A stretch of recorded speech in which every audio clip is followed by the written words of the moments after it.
Chapter 106. As Carrie was speaking, Scylla saw a spacecraft enter the planet from outer space and fly toward the mining site where Dias was. "Scylla, do you want to go and take a look?" Ng asked. Before Scylla could answer, his communicator rang again. It was Schotten. "Scylla, come over here for a moment. Dias is here. Bring Wheeze with you." "Okay, I'll go right away." After ending the call, Scylla turned to look at Ng. "Let's go together." Ng nodded and put away the tools in his hands. Hui Mao quickly gobbled up the remaining crab meat and was about to jump onto Scylla's shoulder when Scylla stopped him in midair. "Go take a shower first." If Scylla's guess was correct, the A-team's focus this time was not only on the energy ores, but also on Hui Mao. Maybe there were a lot of people in the 6th squad who had overlooked certain aspects of the Grey Cat's performance, or maybe they didn't know much about cyborgs and wouldn't think in that direction. But Scylla believed that a lot of people in the 6th squad had already speculated in that direction. Although he felt that the A-team's attitude towards the Grey Cat would be positive, they hadn't truly expressed their stance yet. He was sure that he would know Vanguard's Corps' attitude towards the Grey Cat after this meeting. When Scylla arrived at the mining site, Dias was talking to a technician. When he saw Scylla, Dias put down his work and walked over with a happy expression. "Scylla, I'll bring you in. The A-team's people said they want to see you and Wheeze. After all, you two contributed to the discovery of the energy ores." Before bringing Scylla onto a spacecraft, Dias patted Scylla's shoulder. "Don't worry. Everything is better than you think." Of course, Scylla understood the hint in Dias's words.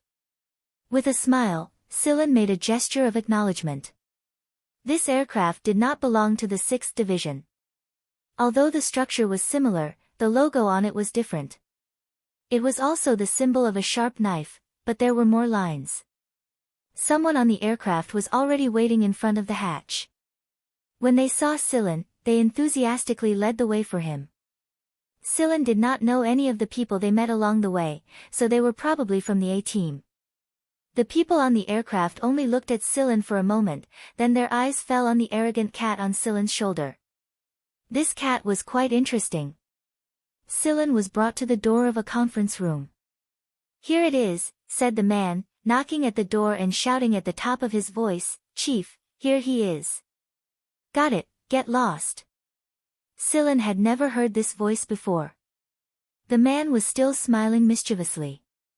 He opened the door and said to Scylla, "I'll be leaving first. You go in." Scylla walked into the conference room. It was a small conference room, and there were 3 people sitting at the small table. There was Schotten, and there were 2 people he did not know. Scylla could tell that these 2 people were very strong, but they both had their own characteristics. One of them had a very long chin, and his beard was so long that it almost reached his abdomen. The other person wore a large black hat that covered almost half of his face. His eyes were blocked, and his emotions could not be seen. He did not speak, and he was as still as a mountain. However, his presence was enough to make people feel pressured. The bearded man and Schotten were the only ones chatting in the conference room. "Scylla, come over here and let me introduce you." Schotten pointed at the bearded man. "This is Senior Bart, the former commander of the 8th B Squadron." Then, Schotten pointed at the person sitting on the chair. "This is Senior Song Baleruo, the former commander of the 2nd B Squadron." In a hunter regiment, the older generation was respectfully addressed as seniors because many of the newer generation were brought up by them. Therefore, anyone who was addressed as a senior had great influence in a hunter regiment. "Greetings, seniors." "Greetings my ass.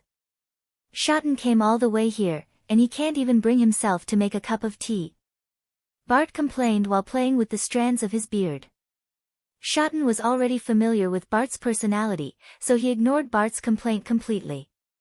"Hey, why are you so reserved? Sit." Bart pointed at the chair next to him. Scylla looked at the chair, and then at Bart. Then, he walked over to another chair and sat down. He did not take the one Bart pointed at. Bart's expression immediately twisted. Schotten smiled happily.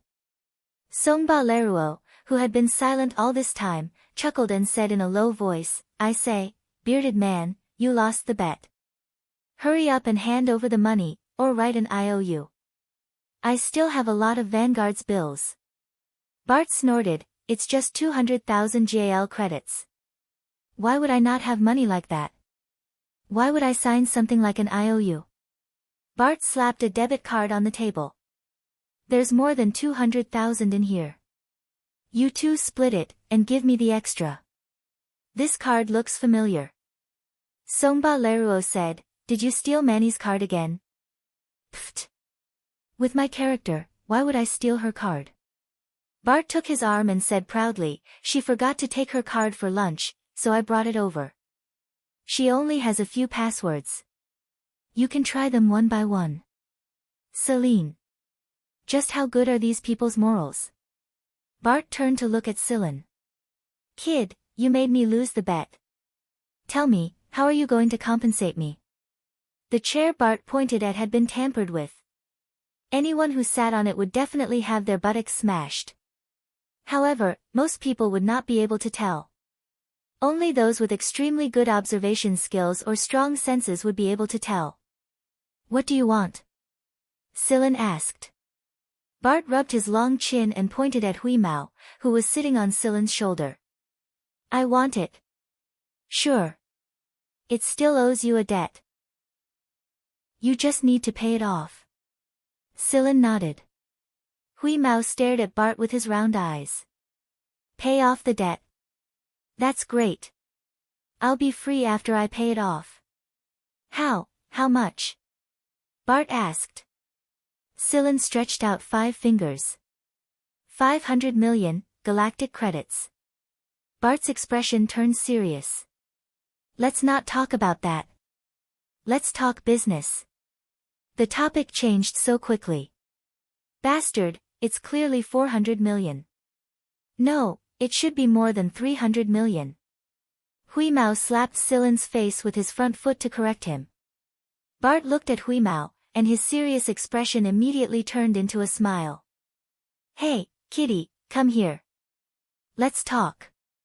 Hui Mao looked at the person who had no intention of paying his debt.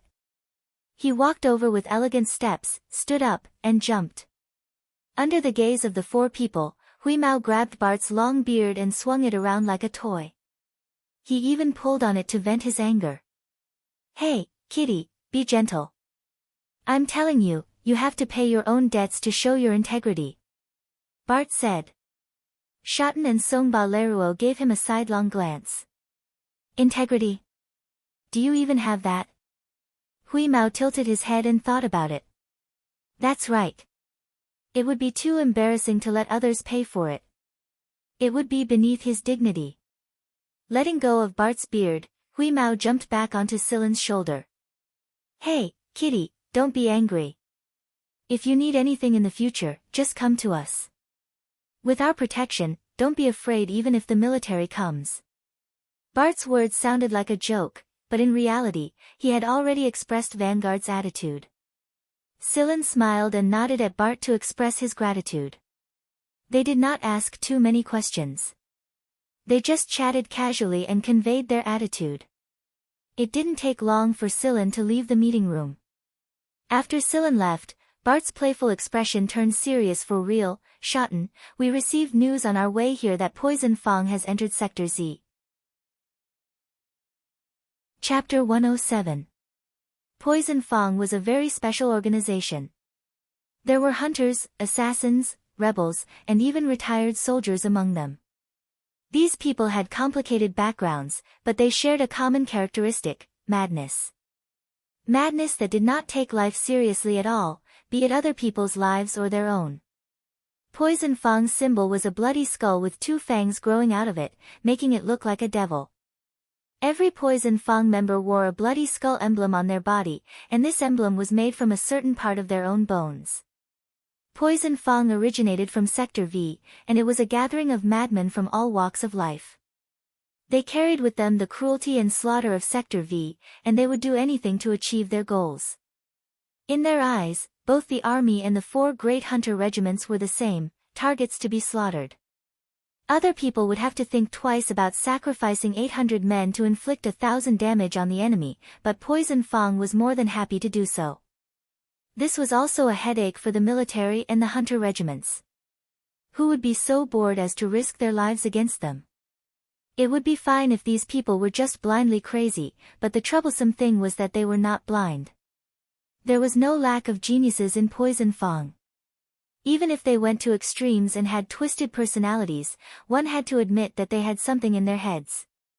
They liked weapons of mass destruction and nuclear reactions with high radiation energy. Sector V had plenty of places for them to test new weapons, and that was why more than half of them suffered from radiation sickness. A few days ago, Poison Fang tested a new nuclear weapon, and they forcefully turned a rank B habitable planet into a rank C planet. The remaining survivors were tortured and killed one by one. To this end, the League of Stars' military had sent people to Sector V to surround and kill Poison Fang. Strangely, however, Poison Fang did not fight them head-on this time. Instead, they gathered their people, stole some warships and fighters, and left Sector V for Sector Z. Some people say that they were forced to flee to Sector Z, but I don't think it's that simple. Bart said. I'll be careful. Shotten could not be careless when it came to Poison Fang. You came to Sector Z to complete a mission. If you run into Poison Fang, stay as far away as possible. It may be a little frustrating, but if you want to avoid unnecessary casualties, don't fight them head-on. We're not the army, and we don't have rigid rules. Don't be like Heaven's Birth. Heaven's Birth was one of the 4 great hunter regiments just like Vanguard. A few years ago, a Heaven's Birth B squadron had encountered Poison Fang's people when they headed to Sector V and fought them head-on. Although their losses weren't great, it wasn't small either. After all, the people who could fight solo in the B squadron of the 4 great hunter regiments were all elites. Losing even one was a loss. On the other hand, Poison Fang had dropped 5 consecutive shockwave bombs on the densest area of the aircrafts while the 2 sides were engaged in battle. More than 30 aircrafts were blasted to smithereens, and 9 of them belonged to Heaven's Birth B squadron while the other 20 belonged to Poison Fang themselves. This was why they were so crazy. Naturally, Shotten knew about Heaven's Birth. If the 6th squad ran into the current Poison Fang, Shotten felt a headache coming on. My suggestion is for you to turn back and leave Sector Z. After all, you've discovered a couple of different energy ores, and this is enough for them to go crazy. Although the news hasn't been leaked yet, it's better to be safe than sorry. If your squad runs into the current Poison Fang, your losses will probably be huge. Bart's expression was serious. After a period of thought, Shotten said, I'll discuss this with the lieutenant commanders before making a decision. After Silen exited the spaceplane, he returned to the starship with Enji. Enji brought Silen to his own workshop. There were some parasites sealed there, but they were all specimens and not alive. They may be dead, and they don't have eggs, but the genetic material in these specimens is still intact. Enji pointed at one of the parasites he discovered during a starship cleaning. Their genetic material is different from human DNA. Their genetic material isn't made up of purines and pyrimidines like us humans or common life forms, but a couple of other substances. Silen accepted the document Enji handed over. It was Enji's research results in his spare time. It was just some basic research and not in-depth. After all, Enji wasn't a professional in this field. While they were talking, Silen's communicator rang. It was Carrie again. Silen, where the hell are you slacking off? Come over now. What is it this time? Come over and move the oars. Those transport robots go crazy the moment they touch the oars, so we have no choice but to do it ourselves. The commander told us to hurry up, he has other plans for us later. Alright, got it. I'll be right there. Silen disconnected, apologized to Enji, and left to move the oars. Enji waved his hand. It's time for our team to follow up. I'll go check on the starship first. You guys go ahead. When Silen returned to the mining site on the planet, Carrie was moving the oars. The dark red energy oars made him look even darker. Putting the energy ores on the transporter, Carrie wiped his sweat. I didn't know this stuff was so heavy. Hey, Sillin, I heard we have to change our plan. Sillin gave him a questioning look. Carrie looked around and whispered, I heard it from the deputy commander, but I don't know the reason. The deputy commanders were called to a meeting again. They're probably thinking about this. Seeing that Sillin didn't respond, Carrie elbowed Sillin again. Aren't you curious why? With the commander's personality, he won't give up on the original plan so easily. Yes, continue. Sillin rolled up his sleeves, walked over to pick up an energy ore, and walked over to the transporter. Carrie also picked up a piece, but his attention was clearly not on it. That means there must be some special reason. Take a guess. What is it? How would I know? We'll know after the commander's meeting. Why are you so anxious now? Carrie was about to say something when Tang Qiuqiu jumped out of an aircraft that had just landed. Big brother Sillin, big brother Carrie, I'll show you something. Tang Qiuqiu ran over with a smile, something wrapped in her clothes. Hui Mao's nose twitched.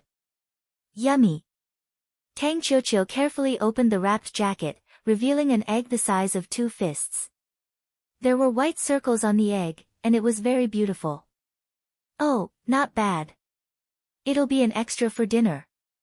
Carrie laughed. I want to eat too. Hui Mao moved forward. No, I found this not far from where Uncle Lu Sua and the others were mining. Look, doesn't it look like cream candy? Since Tang Qiuqiu had nothing better to do, she went to the mining sites to take a look. Not far away from the mining site in the land of ice and snow, Tang Qiuqiu was digging ice for fun and warming herself in the process. Who knew that she would find an egg like this?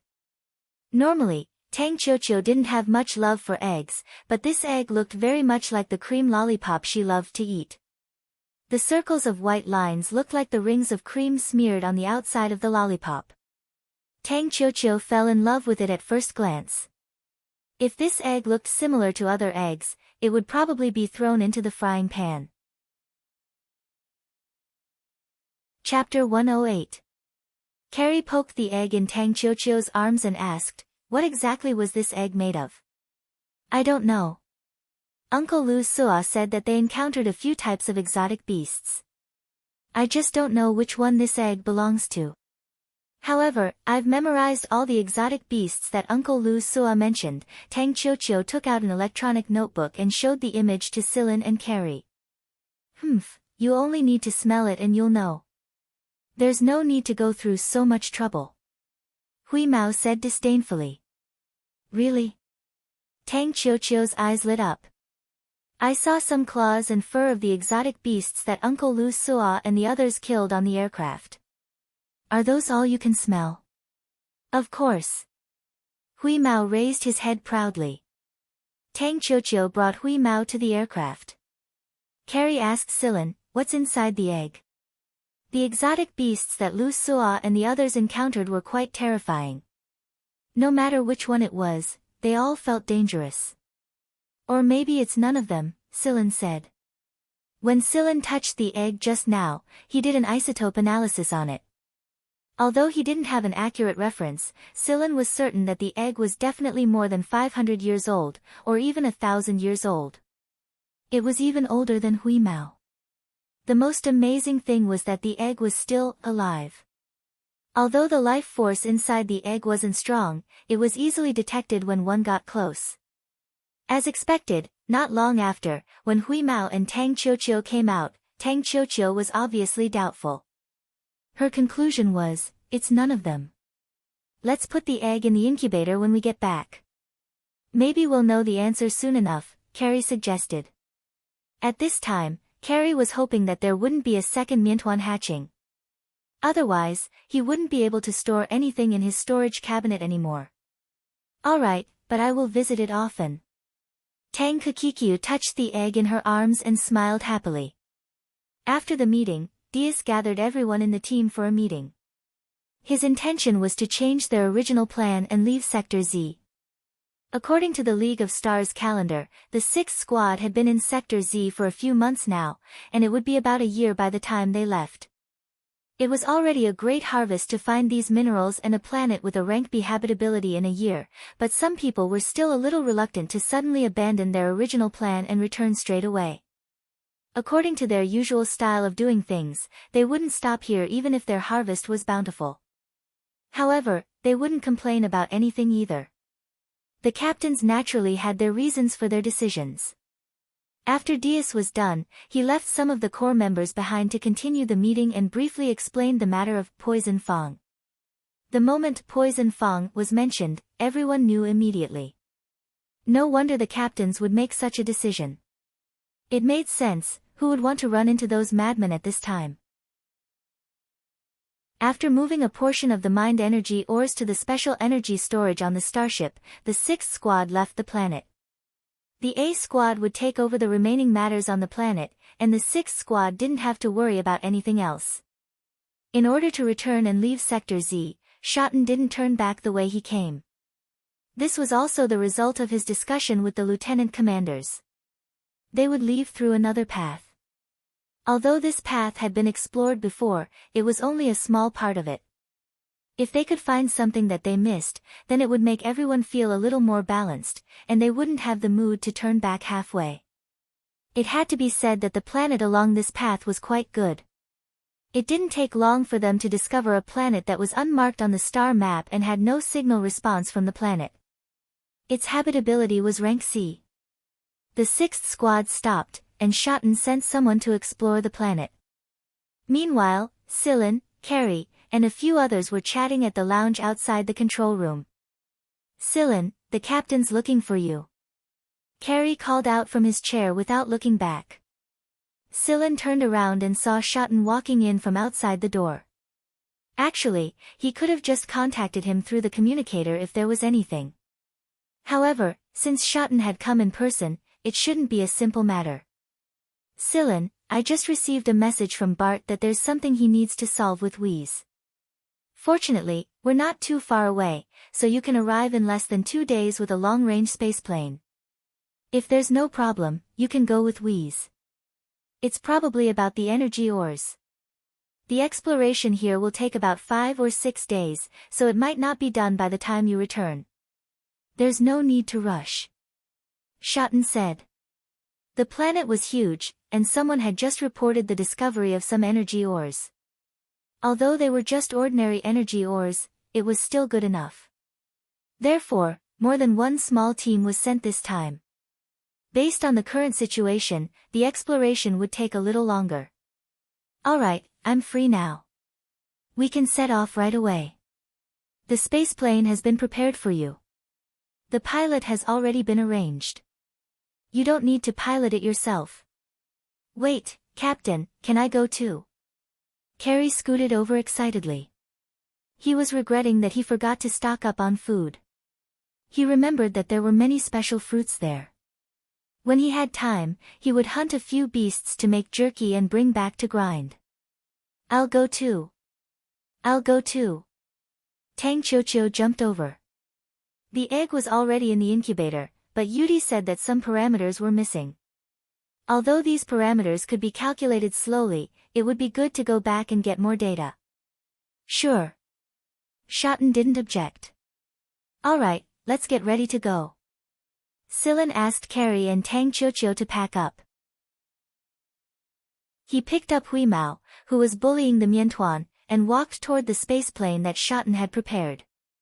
Although the maximum speed of the spaceplane was not as fast as a starship, it was just as Shoten had said. They returned to the green planet in 2 days. When Bart and the others obtained new parameters and recalculated the planet, they guessed that there might be a few more mineral deposits. However, they couldn't calculate the exact location. They could only calculate a rough range. The improved detector could only narrow down the range, but it couldn't determine the exact location. It just so happened that the sixth team wasn't too far away, and they encountered a planet with a C-class habitability that needed to stay for a while. After discussing it with Shoten, Bart let Sillin and Huimao come over. The detector couldn't detect the mineral deposits, but Huimao solved them quickly. There were indeed energy ores, but they were all small ones. The quality of the energy ores was much worse for Huimao than the ones he had eaten. Therefore, Huimao didn't pay much attention to these small mineral deposits. Since Bart wanted to find them, Huimao helped him find them. For this, Bart specially gave Huimao a large piece of energy ore of good quality. When Huimao had nothing to do, he would hug the energy ore and gnaw on it. Carrie and a few members of the A-team went to hunt a few exotic beasts, roasted them, and turned them into jerky. They also got some fruits, specially stored them in a large storage bag, and brought them to the spaceplane. Under the guidance of the people sent by Bart, Tang Qiuqiu headed to the land of ice and snow. She measured some of the missing parameters that Yudi mentioned, so that she could more accurately adjust the incubator's incubation environment when she returned. In a day, everything that needed to be done was done. Sillin and the others didn't stay for long. They boarded the spaceplane and left the green planet, flying back to where the fleet was. Going back and forth, including the day they stayed on the green planet, made a total of 5 days. For the hunters who traveled between sectors, it really wasn't a long time. However, it was in these 5 days that the 6th team underwent a huge change. When Sillin and the others arrived at the fleet's resting point, they were greeted by the sight of fighter wreckages floating in space. What exactly happened? Chapter 109.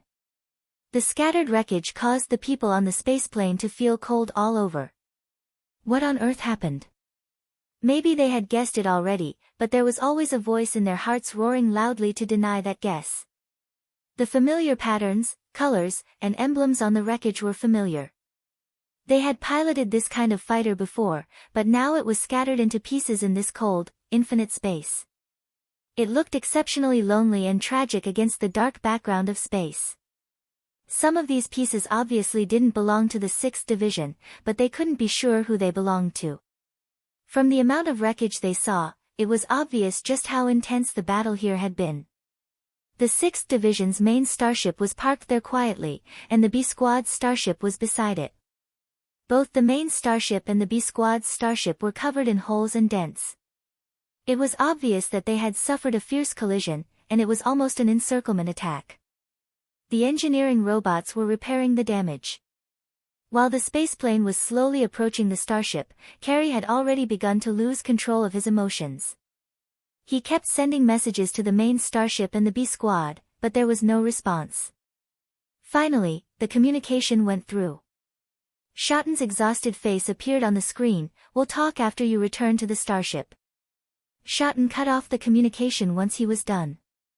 Carrie kept sending call requests to Diaz's B Squad starship, but there was no response. Carrie didn't care what the people inside the spaceplane were saying. He just kept pressing the call request button. Tang Qiuqiu hugged her little backpack and curled up in her chair. She was terrifyingly silent. There were a lot of things she didn't know, but she came from Sector V after all. She knew very well what a battle of this scale meant. Tang Qiuqiu buried her face into her backpack. For the first time ever, she was afraid to know the result. Sillin stared expressionlessly at the scenery outside displayed on the screen.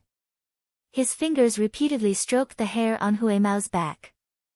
Huimao was also very obedient and didn't make a fuss. The spaceplane flew into the starship.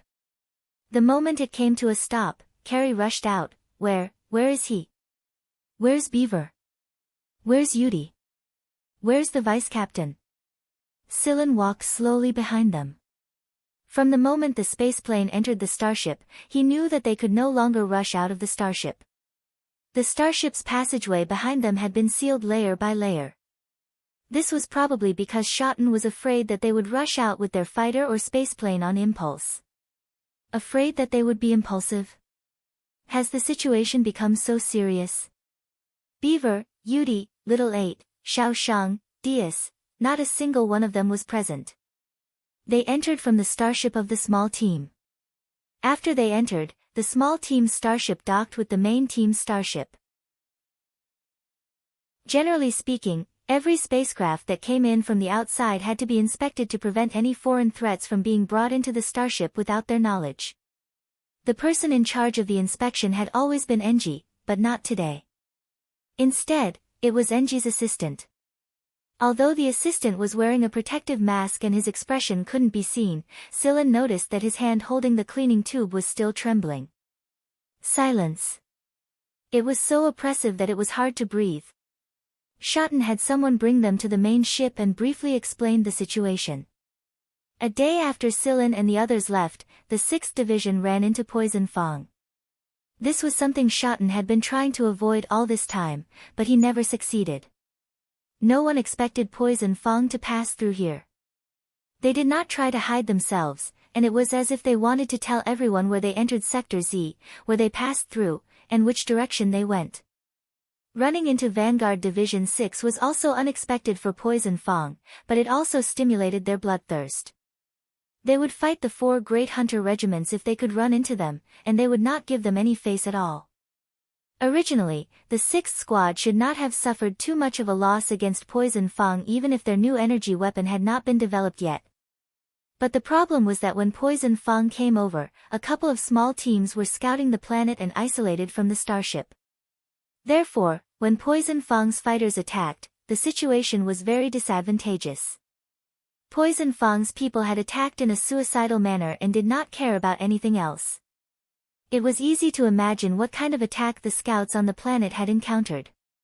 Less than half of the people returned safely from the planet. Diaz and Lu Suo were heavily injured and were still in the ICU. Akai, Huaqin, the 2 lieutenants, and more than 30 members were captured. As for why they were captured and not something else, Shotten did not say. There were also some members who returned to the starship who were still heavily injured and in critical condition, such as Beaver, Yudi, and the others. Although Xiao Shang and Ba Dao were injured, their injuries were not serious. They had been staying on the medical floor of the main ship all this time. The medical floor of the main ship was filled with hurried paramedics, and the members who were waiting anxiously outside the emergency rooms. When Celine came up, she saw Ba Dao and Xiao Shang standing outside the door of an ICU. Their expressions were heavy, and they seemed to be in a very depressed mood. Carrie said a few words to them before covering his eyes and leaning against the wall. Feeling his hand being held, Sillin turned his head and saw that Tang Qiuqiu was holding her bag with one hand and tightly holding Sillin's hand with the other. It was as if she was holding onto the last life-saving rope.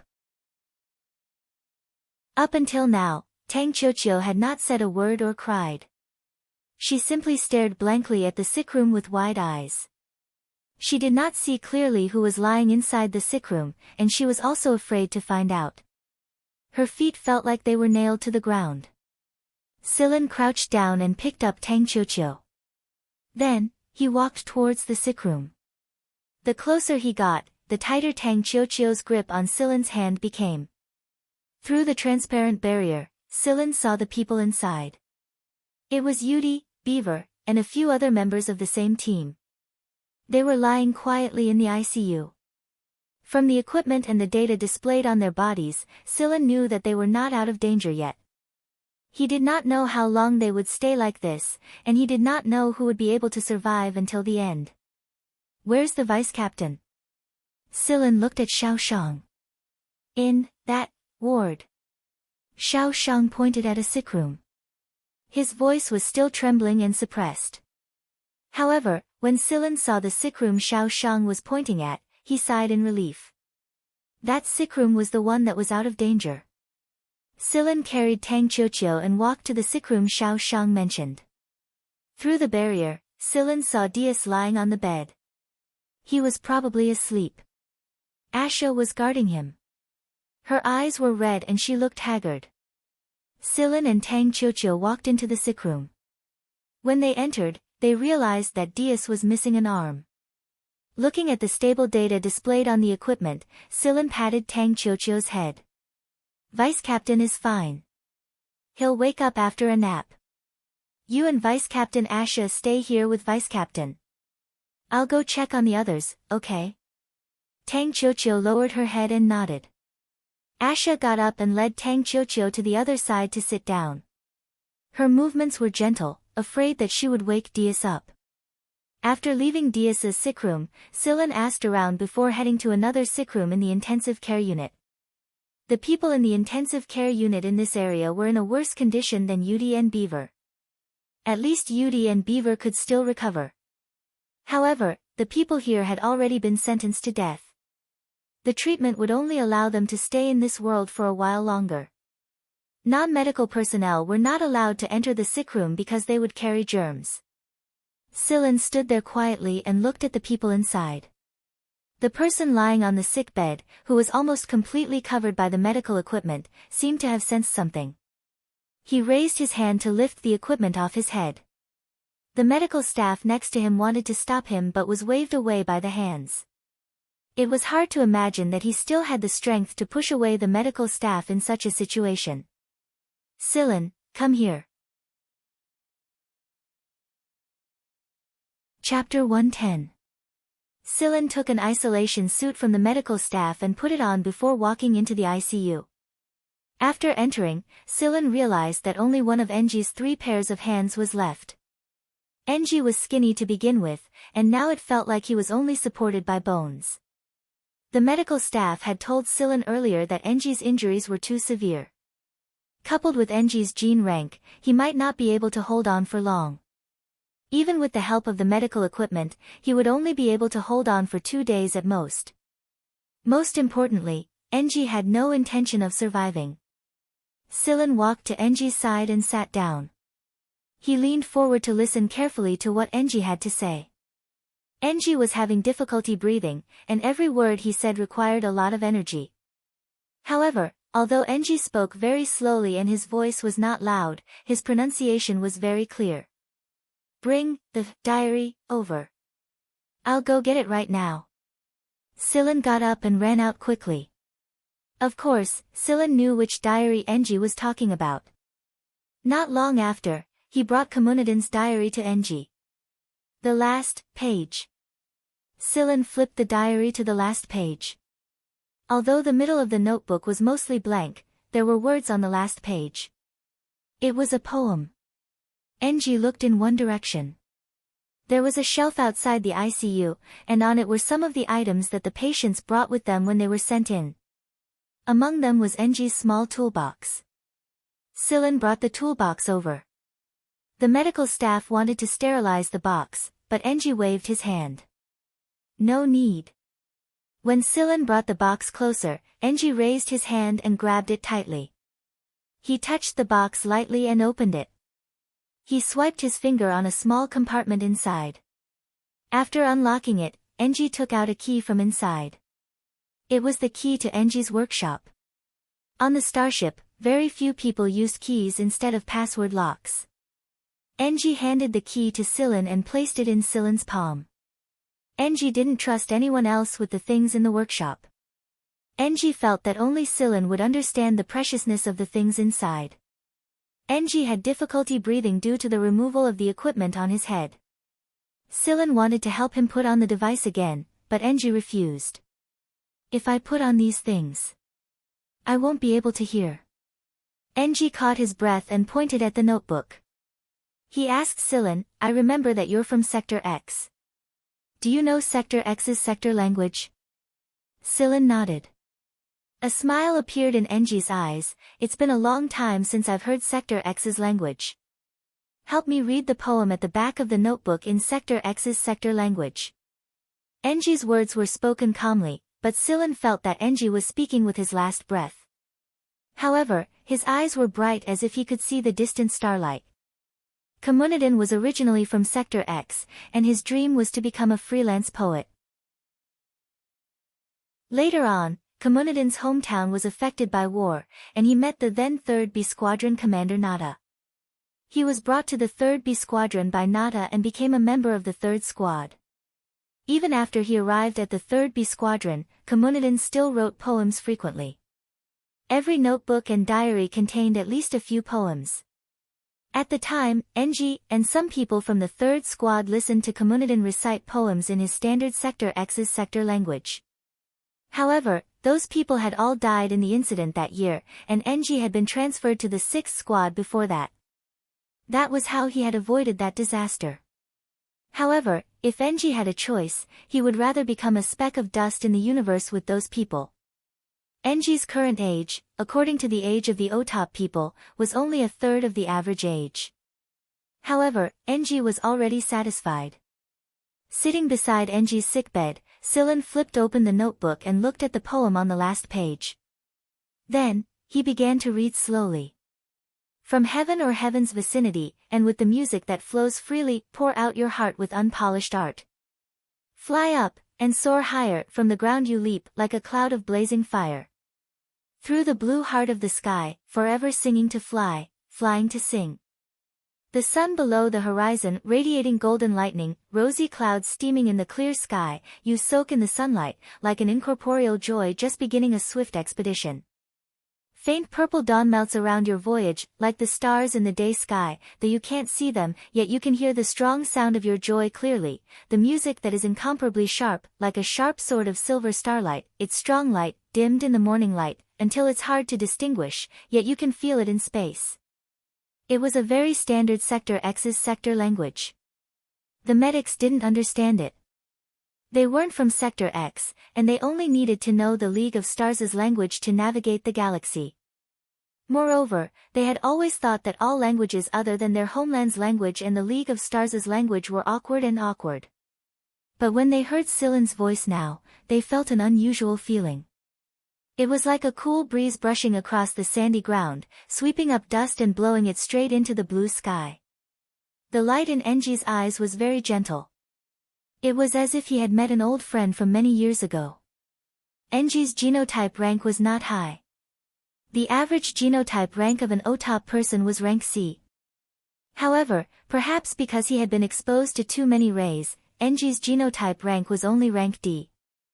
Moreover, compared to the usual robust Otop people, Enji was pitifully thin. The happiest days of Enji's life were when he was carried by Komunidin to sail within the galaxy.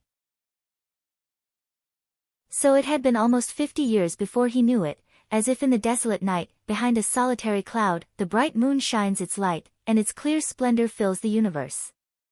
After reading the poem, Silen closed the notebook and looked at Enji, who still had his eyes closed and a smile on his lips. He bowed. Have a safe journey. The heartbeat shown on the machine had stopped. Silen walked out of Enji's ward. Ba Dao stood outside the ward for who knew how long. Ba Dao felt that he couldn't understand Silen. From the moment Silen came to this floor, whether it was Yudi, Beaver, and the others in the ICU, Dias, who had already passed away but lost an arm, or Enji, who had just passed away, Silen had been terrifyingly calm. What was this person's true thoughts?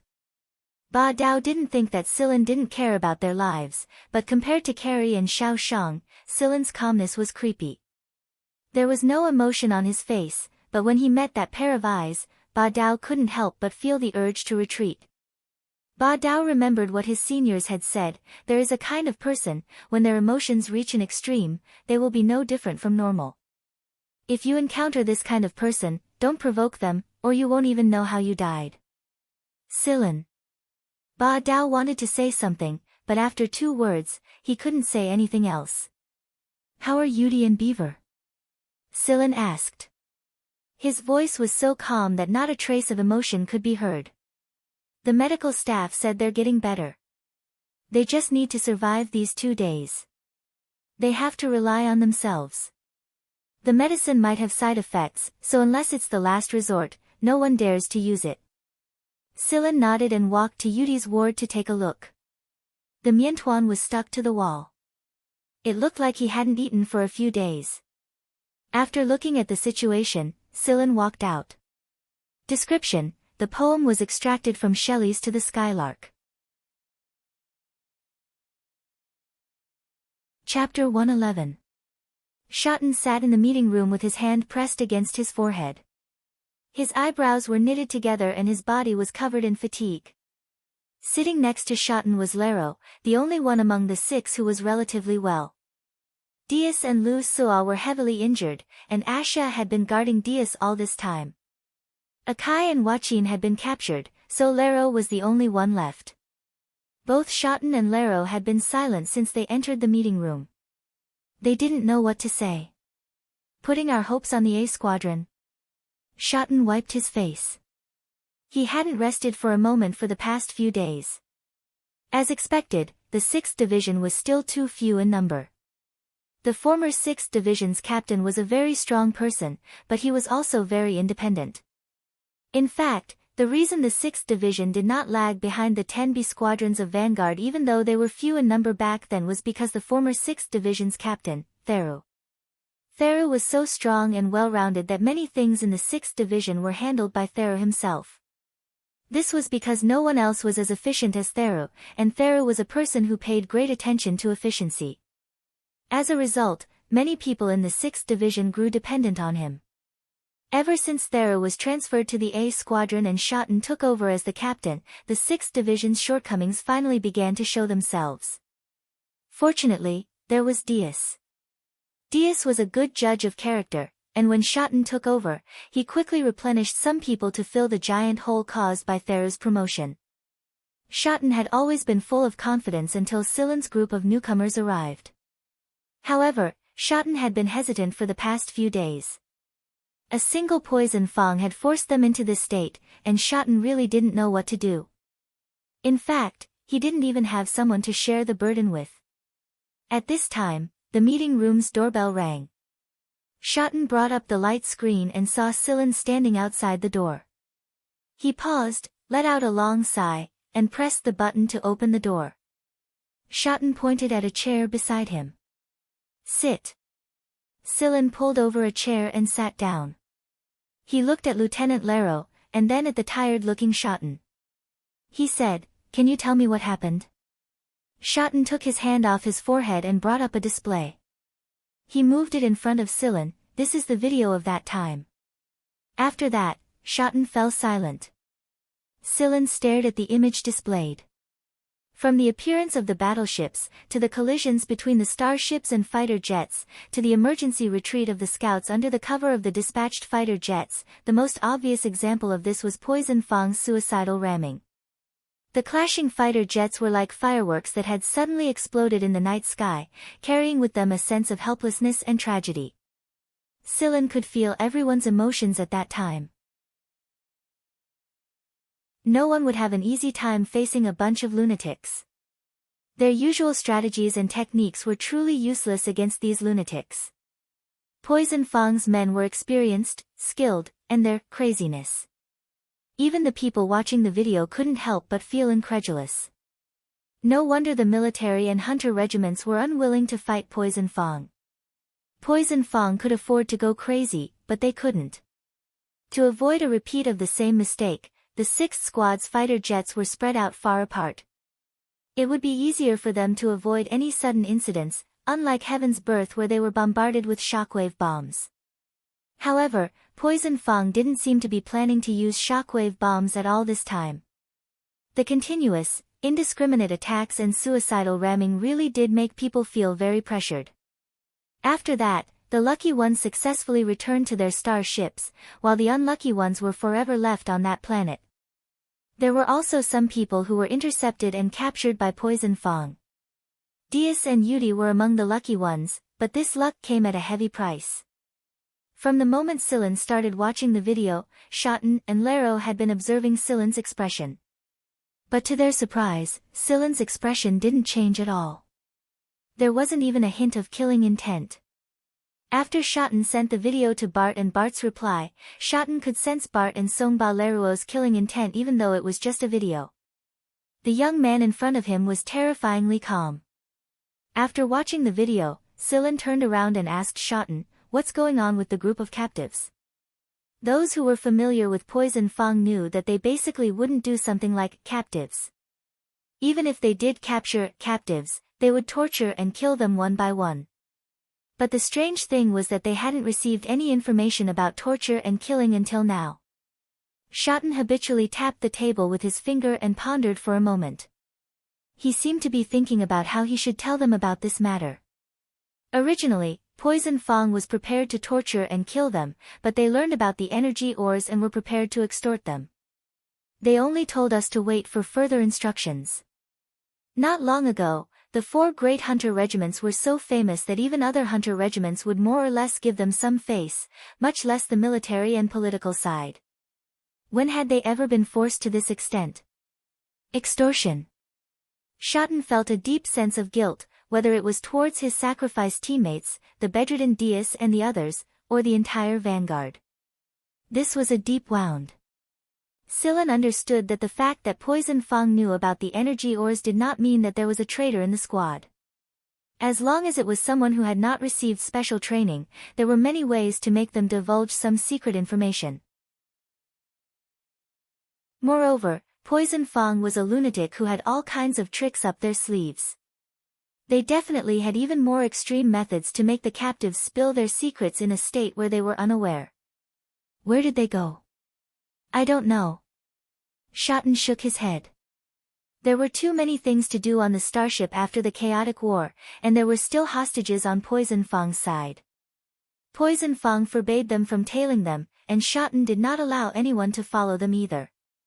He knew that if Poison Fang discovered that they were tailing them in secret, there was no telling how many of the 30 or so lives would be spared. What do you think, Commander? Silen asked again. Bart has already learned of the situation, and the A Squadron just so happens to have reinforcements heading towards that green planet as well. He told us to wait for a while and send some people over to support us when the reinforcements arrive. Everyone in the 4 great hunter regiments knew that B squadrons and a squadron were 2 different concepts. A B squadron was a place to test people, and only the best could enter the A squadron. No B squadron would want to ask for reinforcements from the A squadron, because that meant that their B squadron was no good. Like a child who had yet to grow up, they had to ask their parents for help when they encountered difficulties that they could not solve on their own. But for the sake of the 6th Division, Shotten still sent a message to Bart and explained the situation. Even though Bart had comforted him by saying that Poison Fang was a special organization that no ordinary B squadron could resist, Shotten still felt suffocated. Every time he looked at the wreckage floating outside the starship and thought of his squad members lying on the sickbeds, Shotten felt a deep sense of exhaustion. If there is any extortion information, I hope that you can tell me, Commander. Silen stood up and prepared to leave. Suddenly, the emergency communicator next to Shotten rang. Commander, there's an unmanned transport flying over. There's also an unknown signal. Chapter 112. When he heard the news, Shotten immediately brought up the screen and had someone send him the details. On the table in the conference room, a holographic screen was floating there. On the holographic screen was a small transport plane with a blood-colored skull symbol. At the same time, a signal was transmitted from the transport. After the signal was received, an image appeared on the light screen. A person appeared on the light screen, and it was a very sinister-looking person. There were blood-colored patterns on his face, and those patterns just so happened to be the symbol of Poison Fang, a blood-colored skull. The person did not look like a normal human either. His mouth was very big, and a pair of long fangs protruded from the top and bottom of his mouth. Dear people of Vanguard Division 6, I, Poison Fang's leader, Skeleton King Carano, greet you on behalf of my little Poison Fang members. When he said this, Skeleton King Carano smiled proudly. His 2 pairs of fangs extended outwards as if he was about to swallow his prey. Carano meant skeleton in the sector language of Sector V, so it was obvious where Poison Fang's skull symbol came from. However, Shotten had never heard of a person named Carano before. Silen had never heard of this name either, but perhaps Skeleton King was more famous. The image changed and displayed the 30 or so captives. Among them were the 2 6th Team's vice commanders, Akai and Wachin. Although they were locked inside transparent pods and unconscious, they were still breathing. This alone made Shotten feel a lot more at ease. I heard that your team has made a small fortune recently. You should know that Poison Fang's days are not going well. We've been chased by the military recently, and we're in dire need of energy.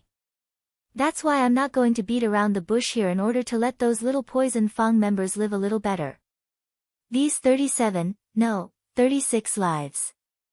I accidentally killed another one yesterday. Carreño spread his hands innocently. There are a few boxes on the transport. All you need to do is fill them up. With Vanguard's reputation, I believe that you won't use fake energy ores, right? Ka ka ka ka. Carreño let out a strange laugh that made people tremble. There's a contract in the transport aircraft. To ensure fairness, you can send someone to escort the energy ores and deliver the signed contract.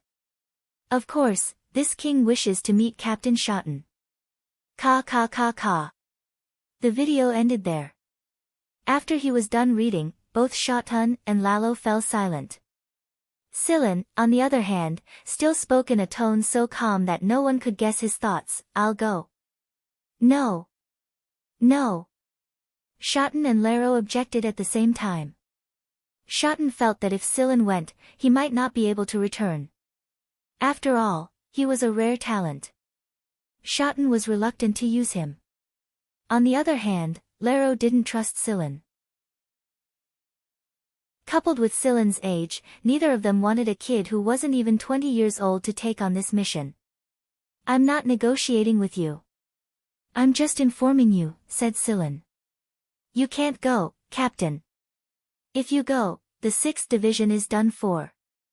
Vice Captain Laro can't go either.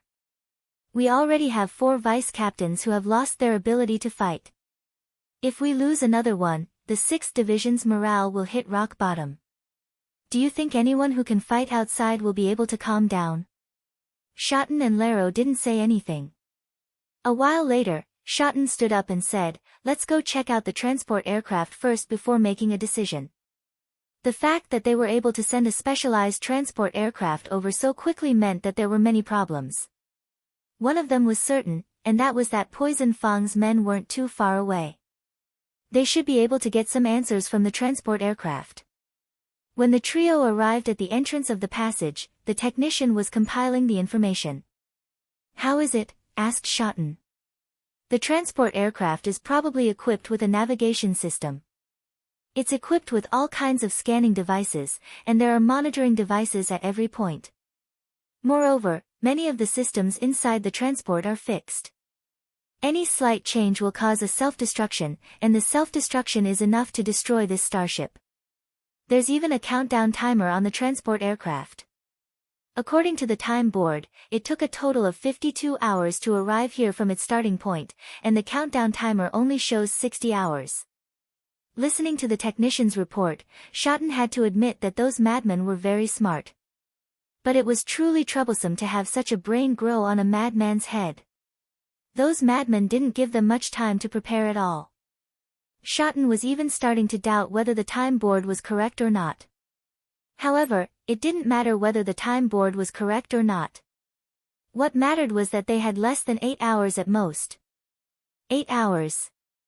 If they couldn't wait for the A squadron or reinforcements, they could only rely on themselves. Looking at the contract with the bloody skull seal in his hand, Shotten took a deep breath and tried his best to calm himself down. He hadn't been a captain for very long, and he had never encountered something like this. He hadn't encountered such a situation even when Seru was still around. What should I do? While Shotten was thinking, his communicator buzzed. Looking at the message displayed, Shotten frowned and had the technician continue his analysis. Then, he walked to the corner of the passage and saw Sillin standing there. Sillin did not approach the transport aircraft. He did not want the surveillance equipment on the transport to record him. Prepare the energy ores. Give me 5 hours. I'll give you a complete plan in 5 hours, said Sillin. Just as Shotten was about to say something, Sillin waved his hand. Captain, we don't have much time. With that, Sillin turned and left. After Sillin left, he returned to the team's starship. He took out the key Enji had given him and opened Enji's workshop. Huimao followed him in and closed the door. No one knew what Sillin was doing inside. Shotten was still looking at the information analyzed by the technician. As vice captains, Asha and Laro couldn't give him any useful suggestions. Diaz was still asleep. Lu Suo was still lying in the ICU. Yudi and the others had not recovered yet. Xiao Shang, Ba Dao, and Carrie were guarding outside the ward. At this moment, they did not know that a transport aircraft had entered the main ship's passage, that Schotten was struggling with the contract, and that the energy ores they mined were being moved onto the transport aircraft. 5 hours later, Sillin walked out of Engie's workshop and sent a message to Schotten. They talked for an hour in Schotten's conference room. Even Laro did not know what they talked about. Laro only knew that 7 hours after the transport aircraft arrived, Sillin boarded the transport aircraft. Coincidentally, the moment the transport aircraft left, Diaz woke up. Yudi and Beaver also recovered. Carrie was excited to inform Sillin, but he found that Sillin was no longer there. Chapter 113. Diaz was lying on the hospital bed with many instruments attached to his body, but he was in much better spirits. Asha left after Diaz woke up, leaving only Tang Qiuqiu and Carrie by his side. Tang Qiuqiu pursed her lips and did not say anything. Because Diaz had finally woken up, Yudi and Beaver had also passed the critical stage, but Sillin had disappeared. The most depressing thing was that Carrie and Diaz did not tell her where Sillin had gone. Tang Qiuqiu was young, but there were many things that she understood. Diaz sighed, "Qiuqiu, Sillin is just out on a mission. He'll be back in a few days. Don't worry." Tang Qiuqiu still had her head lowered. "You said that people will look at each other when they're telling the truth, but Carrie and the others don't even dare to look at me when they're talking." Carrie turned his head away, not wanting Diaz and Tang Qiuqiu to see the look in his eyes. Carrie regretted it very much. While they were all immersed in grief and indignation while guarding the injured, Sillin had quietly shouldered that heavy burden. Tang Qiuqiu lowered her head and fiddled with her fingers. She continued to ask in a low voice, "He won't come back, right? Sillin is so powerful, but he's still fine after being shot by you." "He'll definitely come back," Diaz said, trying to sound as sure as he could. Tang Qiuqiu did not raise her head, but her tears fell on her fingers one by one. "Qiuqiu, come here." Diaz raised his remaining arm and wiped Tang Qiuqiu's tears. "Be good. You'll be fine after a good night's sleep. Everyone will be back when you wake up." As soon as he said that, Tang Qiuqiu laid down beside Diaz's bed. Diaz had a miniature syringe in his hand. He had injected a sleeping potion into Tang Qiuqiu's neck when he was wiping her tears. "Carrie, take her to rest. Vice Captain, Sillin, it's fine. Sillin is much more powerful than you think." At the same time, on the transport, Sillin was sitting on the only chair in the cockpit. His eyes were closed as if he was sleeping. Sillin didn't even need to lift a finger to control the transport's flight. Everything was preset, and there was a hidden coordinate map inside the system. Due to time constraints, the technicians weren't able to safely obtain the coordinates of the hidden star map. Therefore, not even the 6th Squad could know where the transport was heading to right now, and they didn't dare follow it recklessly either. Sector Z was an undeveloped zone.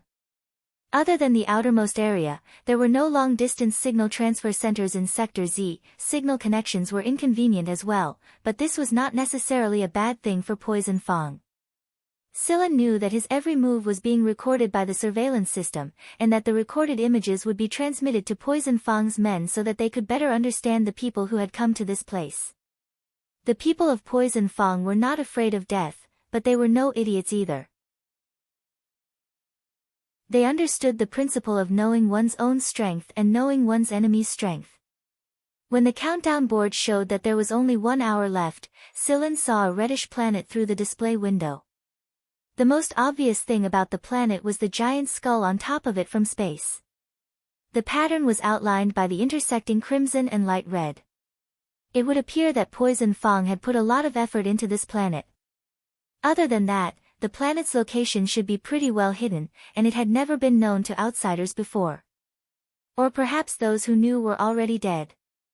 In reality, this was Poison Fong's true base. Sector V was just Poison Fong's hunting ground and a place to recruit new members. It was no wonder that they could act as they pleased in Sector V. It was because they had never cared about any planet in Sector V at all. Destroying 1 or 100 planets was nothing more than a number to them. As long as the planet hidden in Sector Z was not discovered, they were still safe. At the same time, Sillin also knew that Poison Fong had no intention of letting the 30 or so captives or Sillin himself who was sitting inside the transport at all. Poison Fong did not believe in promises. They only believed in the dead. However, Sillin had already guessed it before, and he believed that Shotten and the others should know that Poison Fong had no intention of letting the captives go. But even if there was a 1 in 1,000 chance, Shotten would still transport the energy ores over. 3 spaceplanes and a dozen or so fighters flew over. There should be someone among them who could control this transport, because Sillin noticed that the transport's speed had slowed down. After the spaceplanes and the transport docked, a few people walked in from the connecting passage. The leader was a 2-meter-tall brawny man with thick hair tied into a braid.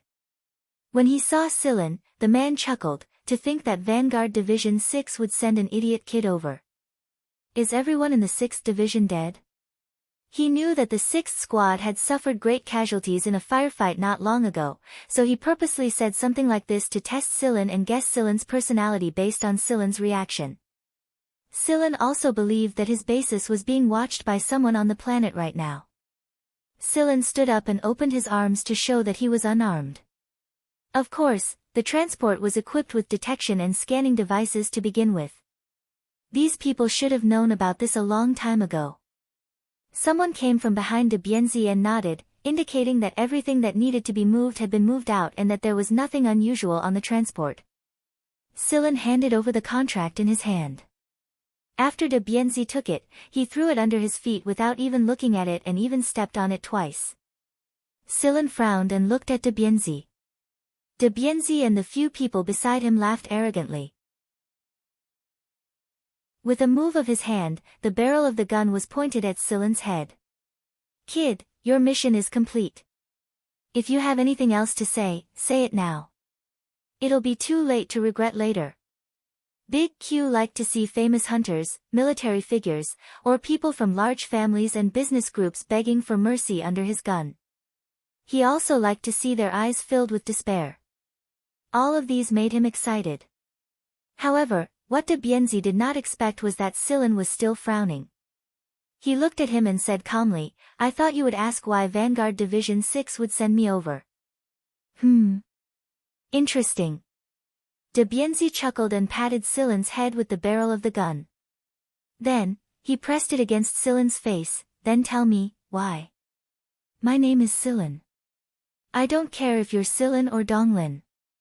De Bienzi was about to give Sillin a good beating with the gun when the communicator in his hand suddenly rang. When he saw the message displayed on the communicator, de Bienzi narrowed his eyes and moved the barrel away from Sillin's face. He turned his head and said to the people beside him, Take this kid away, the king wants to see him. Sillin was taken to a spaceplane. The energy ores on the transport had been moved away. After the spaceplane had flown a certain distance away, de Bienzi pressed a button in his hand. Boom, the transport had turned into floating debris in space. If there was a signal device or someone hiding on it that Poison Fong hadn't discovered, it would have returned to space by now. Chapter 114. Since Poison Fong was able to pry information about the energy ores from the captives, then they must know how the 6th Division discovered the energy ores. In other words, they must know about Sillin and Huimao. If the energy ores were enough to attract the Skeleton King and Carreño, then Sillin's value would also enter Carreño's eyes. After the spaceplane landed on the planet, de Bienzi and a few other Poison Fong people surrounded Sillin in the middle, not allowing him to make any small movements. Sillin looked around. Judging from the situation, this planet's habitability was also rank B. It was not easy to find a rank B planet in Sector Z. But judging from the surrounding buildings, it was obvious that this planet had been Poison Fong's stronghold for quite some time. Not long after he got off the spaceplane, Sillin had to pass through a device that looked like a door frame before he reached the exit. Sillin had seen this kind of device in many places in other sectors before, and it was a device used to inspect subspace containers. After the device was turned on, the center of the device became distorted and blurry. Sillin stepped onto it, and while he was passing through the device let out beeping sounds. At the same time, a display screen at the side displayed the location of the spatial anomaly. After Silen passed through the device, de Bienzi walked forward. This time, however, he did not use his gun. Instead, he said with a fake smile, "Be tactful and hand it over." Expressionlessly, Silen took off a ring from his wrist and tossed it to de Bienzi. De Bienzi flipped a switch on the ring and poured out the contents inside. Looking at the food and water bottles scattered on the ground, de Bienzi let out a tisk and stomped on the compressed food. He even crushed it a couple of times. However, he kicked the water bottle to the person beside him. If there was no problem with the test, then he could use it. De Bienzi nudged Silen, "Test again." Silen also cooperated with him. The second test did not detect any abnormalities. "Let's go," de Bienzi called out to the people around him, and together, they brought Silen to where Carreño was. At the same time, no one noticed that a small metal protrusion at the bottom of the aircraft, which looked similar to its surroundings, slowly moved. It quietly slipped out and stuck to the bottom of another aircraft that was preparing to take off.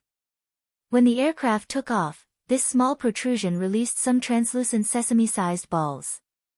It was difficult to see them unless one looked carefully. The people at the port did not notice the small balls rolling along with the dust. They were still laughing and talking about the scene of a certain massacre. Silen was brought to a 20-meter-tall building. It wasn't grand, but it was definitely unique. The color of the building was blood red, and there were some large, poison fang emblems hanging on the pillars. There were 3 people who had been skinned alive and nailed to the pillars outside the hall. They were still breathing, but they were not far from death. This was definitely torture. Beside these 3 bloody people were their uniforms. They were the uniforms of the 6th Division. One of them was a combatant, and the other 2 were a technician. Silen had an impression of everyone he met before. These 3 people were the subordinates of Akai and Huachin, the 2 vice-captains. De Bienzi and the Poison Fang members around him let out proud chuckles. Silen picked up a few broken stones from the ground and shot them at the 3 people before de Bienzi and the others could react. Death was always better than living a life worse than death. De Bienzi and the people around him raised their guns at Silen in unison, but Silen acted as if he knew nothing. He turned to de Bienzi and said, "Continue to lead the way." De Bienzi narrowed his eyes, wrinkled his nose, and let out a beast-like growl. However, he quickly calmed down. "Don't get too full of yourself, kid. When the time comes, I'll skin you and nail you to the ground, slice by slice, and feed you to my cute pets." Silen said that he had been acting very calm all this time. He didn't pretend to be a trembling coward because that would only be deceiving himself. Poison Fang might be crazy, but they weren't a bunch of idiots. How could a person sent by the 6th Division be a cowardly piece of trash? In the end, it would only backfire and arouse even more suspicion. Although Silen had only seen Carreño through that video, Silen had a feeling that Carreño was the kind of person who would dig out the secrets at the bottom of your heart the deeper you hid them. This was Silen's hope as well. After all, this way, he would be able to better develop according to Silen's arrangements. "Welcome to my kingdom." At the top of the great hall, Carreño sat there and looked down at Silen, who was walking in step by step. As he spoke, his 2 pairs of fangs protruded outwards, making him look even more ferocious. Silen looked at Carreño, who was sitting high above. "I'm very happy to be able to meet the legendary Skeleton King with my own eyes. I believe that Skeleton King has done his research on me already. So, shall we get straight to the point?" Carreño smiled and pointed at a chair a few steps away from Silen. "There's no rush. Sit first." There was a giant spider under Carreño's hand. Carreño's hand was placed on the spider's back, but it didn't seem to cover even a fifth of the spider's back. There was also an unknown animal lying at Carreño's feet. It had many pairs of legs, its body was covered in a layer of fine scales, and its tail was curled up. 2 pairs of eyes, one big and one small, were staring at Silen with a murderous glint in their eyes. This should be a native species of this planet. Silen had just sat down when he said, I can tell you more about the energy ores, but I wish to meet my companions and confirm if they are still alive. Carreño looked to be in a good mood as he turned his head and spoke to a few Poison Fang people beside him. Silen frowned at them. These people were not conversing in the language of the League of Stars. Silen lost count of how many times he had frowned ever since he came here. The Poison Fang people were very happy to see Silen's behavior. Carreño was conversing with the people in Sector V's language. After giving the order, Carreño looked at Silen again. I heard that you have a talking cat that can find energy ores. After learning about Huimao from the captives, Carreño had planned to attack the 6th Division again and capture Huimao. However, he received the news that the person who came this time was Silen while he was planning. It had to be said that this was news that excited Carreño. According to the information he knew, the talking Huimao that could find energy ores belonged to Silen. If he could trap Silen here, then it would be much easier to capture the cat. Silen nodded, yes, but I didn't bring it with me this time. While he was speaking, a Poison Fang member carried a person into the room and threw the person to the ground. The person who was thrown to the ground had his hands and feet cuffed and his mouth sealed. He looked like he hadn't caught his breath yet, and his eyes were a little unfocused. But when he recovered and saw Silen's figure clearly, he struggled to get up, only to be kicked back to the ground by someone beside him. When Silen saw this person, he immediately stood up from his chair and quickly walked to his side and crouched down. Vice Captain Huaqin, how are you? When Carreño saw that Silen had clearly let out a sigh of relief after checking Huaqin's physical condition, he stroked the giant spider's back and smiled. 2 pairs of fangs protruded out of his mouth. King, why did you summon me here? It was at this moment a young man walked in.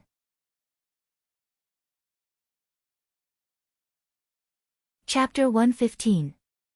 The newcomer looked to be about 26 or 27 years old. He was an average human with long bangs and no tattoos. However, there were a lot of miniature instruments on his body. Even if he didn't know what they were for, Silen knew that they were very threatening. Although the young man also addressed Carreño as king, his tone was not as fearful and reserved as Debienzi's. Instead, it sounded a little more casual. However, it seemed that the rest of Poison Fang were already used to this young man's tone and style. Even Carreño himself did not express anything and simply looked at the newcomer with a smile. El Mouse, come here quickly. I'll show you something. Carreño smiled until his 2 pairs of fangs were protruding. He waved his hand and pointed at a chair, gesturing for El Mouse to sit down first. The chair Carreño pointed at was closer to the throne than Silen's. However, El Mouse did not go over immediately. Instead, he examined Silen from head to toe for a moment before leisurely strolling to the chair and sitting down casually. He crossed his legs and looked at Silen and the others with interest. Footsteps came from outside. Before his subordinates could report, Carreño said loudly, come in. A dozen or so people came in after him. The 3 leaders should be about the same status as Debienzi. After bowing to the Skeleton King, they sat down beside Debienzi. Silen could tell that they were not pure-blooded humans. It made sense. Sector V was a chaotic place with a lot of people, and there wasn't a stable social system or group distribution either. It wasn't strange for multiple races to live together like this. The few Poison Fang people who came in behind the 3 people carried the energy ores boxes and placed them at the center of the hall. Then, they retreated to the back and stood still. Unlike the others, small fries like them did not dare to sit carelessly without the king's permission. The people who came in all carried a lot of weapons on them. There were ranged weapons, melee weapons, and even suicide weapons. El Mouse's eyes lit up as he scanned the boxes that hadn't been opened yet. The instrument on his body had already sensed something. Ha, Mouse can't wait any longer. Debienzi laughed. Carreño moved his fingers, signaling the people standing behind him to open the box. As the box was opened, black, red, green, white, and transparent ores shone out, causing everyone to be unable to take their eyes off them. El Mouse even jumped up from his chair and circled around the energy ores. His eyes were burning with passion, as though he had seen his lover. Good stuff. El Mouse touched the energy ore and sighed. De Bienzi and the others couldn't hold themselves back either. They got up and touched the energy ores, wishing they could just hold them in their hands. Lying on the ground, Huaqin's eyes widened as he stared at Sillin in disbelief. Then, he looked at the energy ores inside the boxes, closed his eyes and shook his head. He understood that these energy ores were for them, but Huaqin knew Poison Fang's intentions even better. These people had no intention of letting them go at all. Even if Sillin was the one who delivered the energy ores, he wouldn't be able to leave alive. The word trust did not exist in Poison Fang's dictionary. They only believed in possession and slaughter. My king, these energy ores are different from the ones we usually use. A person next to De Bienzi touched the energy ores left and right, looking very excited. Of course. Carreño laughed twice and turned to look at Sillin. In order for everyone to understand these energy ores better, I'll have the discoverer of these energy ores, Vanguard Division 6 Sillin explain them to everyone. Huaqin abruptly opened his eyes and stared straight at Sillin with an aura that said, if you dare say anything, I'll fight you to the death. Sillin flashed a smile at Huaqin. Vice Captain Huaqin, don't worry, nothing will happen. Don't worry my ass, nothing will happen.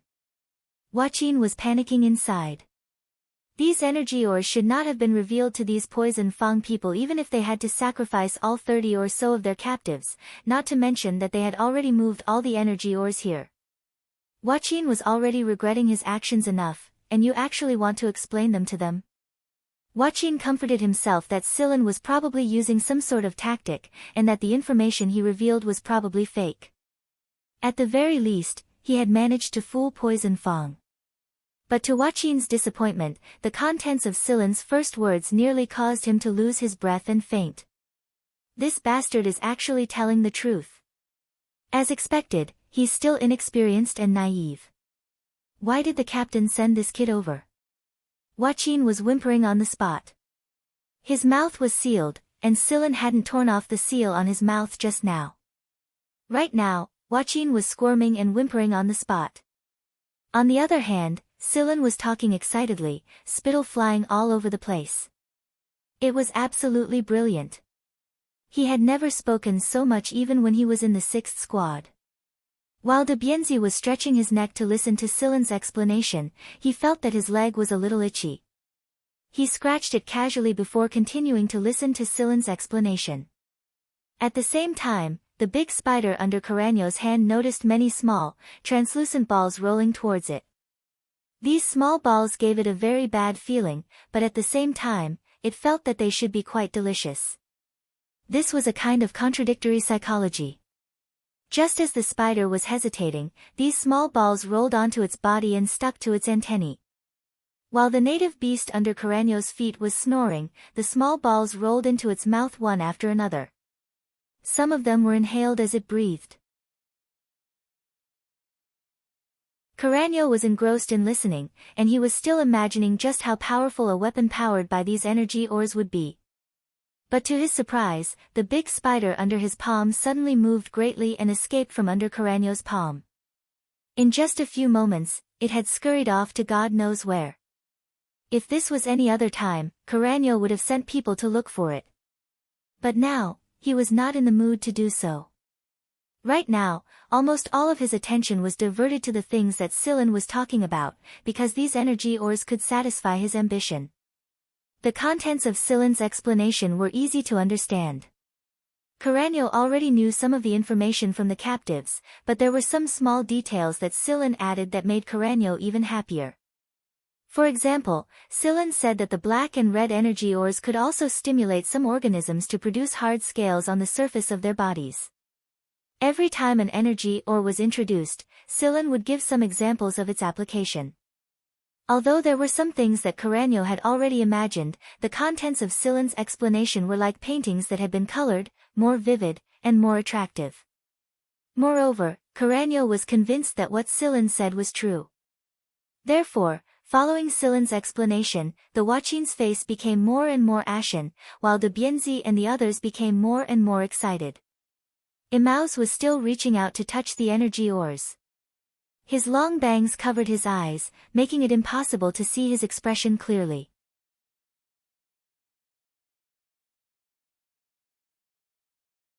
Chapter 116. After Silen was done, Emus and Silen went on to discuss a few formulas and parameters. In fact, the two of them even got into an argument over one of the parameters in the formula. De Bienzi and the others knew about examples, but they were definitely illiterate when it came to things like formulas and parameters. Before El Mouse and Silen could talk for long, someone beside de Bienzi shouted, "El Mouse, you're just looking for a beating, aren't you? Why do you keep talking nonsense? Just be as simple and straightforward as possible." El Mouse was not angry. He ignored the person and turned back to continue his discussion with Silen. Sitting at the high seat, Skeleton King was still smiling and did not stop El Mouse. Even if Carreño himself did not understand, it was fine as long as El Mouse understood, wasn't it? El Mouse was an excellent weapon modifier, and the absolute best in Poison Fang's technical team. Since El Mouse came to Poison Fang, he had created a lot of good weapons for them. This was also one of the reasons why Poison Fang could run amok in Sector V without fear of the army, the hunter regiments and the great families of the League of Stars. Therefore, the more El Mouse discussed and understood, the more the modified weapons would not disappoint Carreño. Ahem, Skeleton King, is there any water here? Silen stopped his discussion and looked at Skeleton King. His gaze seemed to be saying, "I've been talking for more than an hour already, and you're so stingy that you can't even bring out a glass of water?" When he heard that Silen wanted to drink water, de Bienzi and the others also felt a little thirsty, probably because they were too excited about the energy ores just now. Carreño clapped his hands and specially asked someone to prepare fruit tea. The fruit used to make the tea was a native plant of this planet. Silen picked up the cup and looked at the blood-red liquid inside. He sniffed and found that there was a herbaceous fragrance. "This tea is pretty good," Silen said after taking a sip. "Actually, you can drink it often." Carreño seemed to be implying something. Silen smiled, "I'll return after I complete this mission." It was a tactful refusal. Lying on the ground, the Huaqin sighed on the inside. How insensible. He was young after all, and he shouldn't have said something like this. If he said it, his last chance of survival would be gone. He should have taken a roundabout way. After drinking the fruit tea, Silen continued his discussion with El Mouse.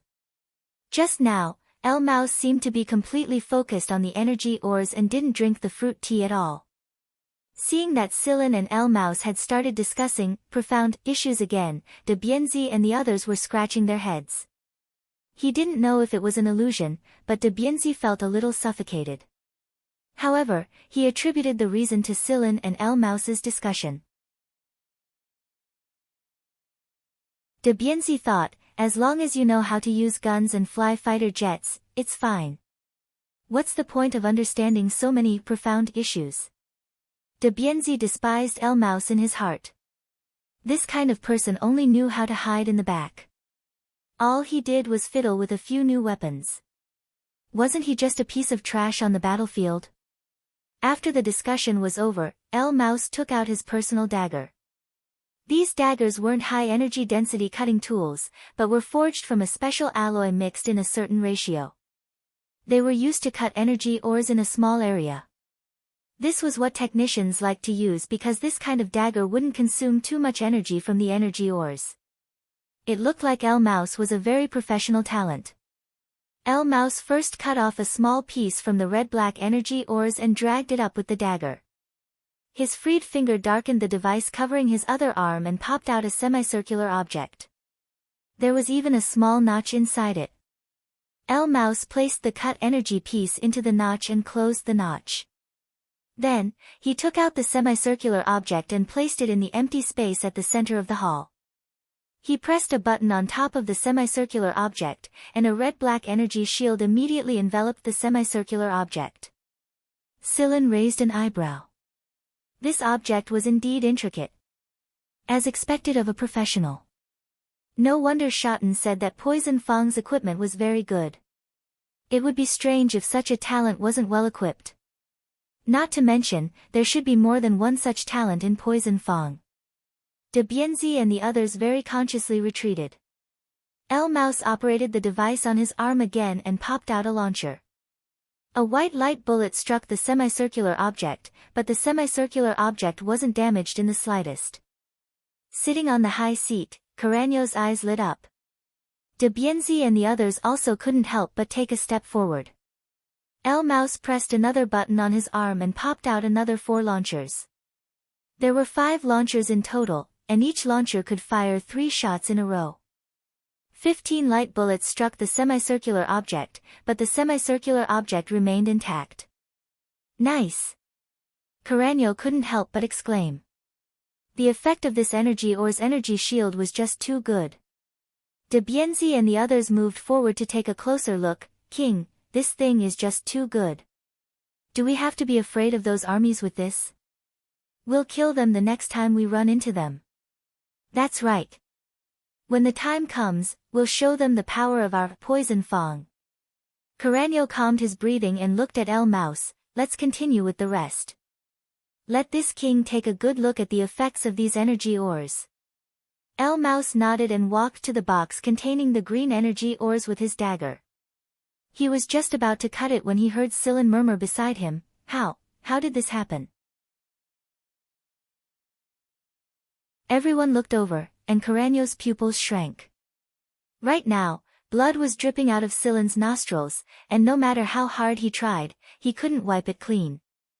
Both his hands were covered in blood, and there were a few drops on the ground as well. El Mouse stared blankly at Silen and the blood on the ground. He got up and retreated as if he was avoiding the plague. Carreño had no intention of getting rid of Silen so quickly at all. At the very least, Silen was still useful right now, and it wasn't just a small one at that. But who the fuck did it first? Someone, treat him immediately. Carreño roared. Silen seemed to be scared out of his wits. He pushed away the people who came forward to examine him and started coughing harder and harder. After he covered his mouth and coughed a few times, his hands were covered in blood when he took them away. Other than the blood coming out of his nose, he was also coughing up blood. Silen staggered 2 steps and sat down weakly beside the box containing the energy ores. He was coughing non-stop as he sat on the ground. De Bienzi and the others were also a little dumbfounded. The guy who looked like he was giving advice and inspiring words just a moment ago now looked like a seriously ill patient who was about to kick the bucket. What on earth happened? What are you waiting for? Roared Carreño as he walked down from his high seat. The examiners hurriedly walked to Silen's side to perform a preliminary examination. King, he's been poisoned. He's only been poisoned for 2 hours. We'll have to conduct further examinations to determine the specific situation. Then let's examine him.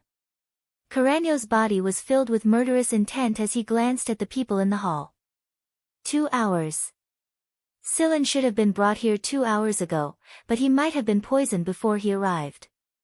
Who was the one who poisoned him? King, that captive! Exclaimed de Bienzi. Carreño looked over and saw that Joaquin, who was lying on the ground, was also beginning to spasm. Blood was flowing out of his nostrils. He was probably coughing too, but his mouth was sealed, so more blood was coming out of his nose. What on earth happened? I keep feeling like I can't breathe. Me too. While de Bienzi and the others were talking, Carreño suddenly felt a sense of danger. He instantly exerted force on his feet, and a deep depression appeared on the ground. At the same time, Carreño quickly retreated, but he was still too slow. His arms, legs, and back were all shot. De Bienzi and the others were not so lucky. They were shot in the head and chest, and all of them were fatal wounds. Someone actually shot them from behind. Who was it? Apart from the captive lying on the ground and Silen sitting on the ground, there should be no outsiders here. There was no one, unless Yes, there was a person who could fire so many bullets at the same time without making a sound and hit their targets at the same time. Mouse. You, traitor.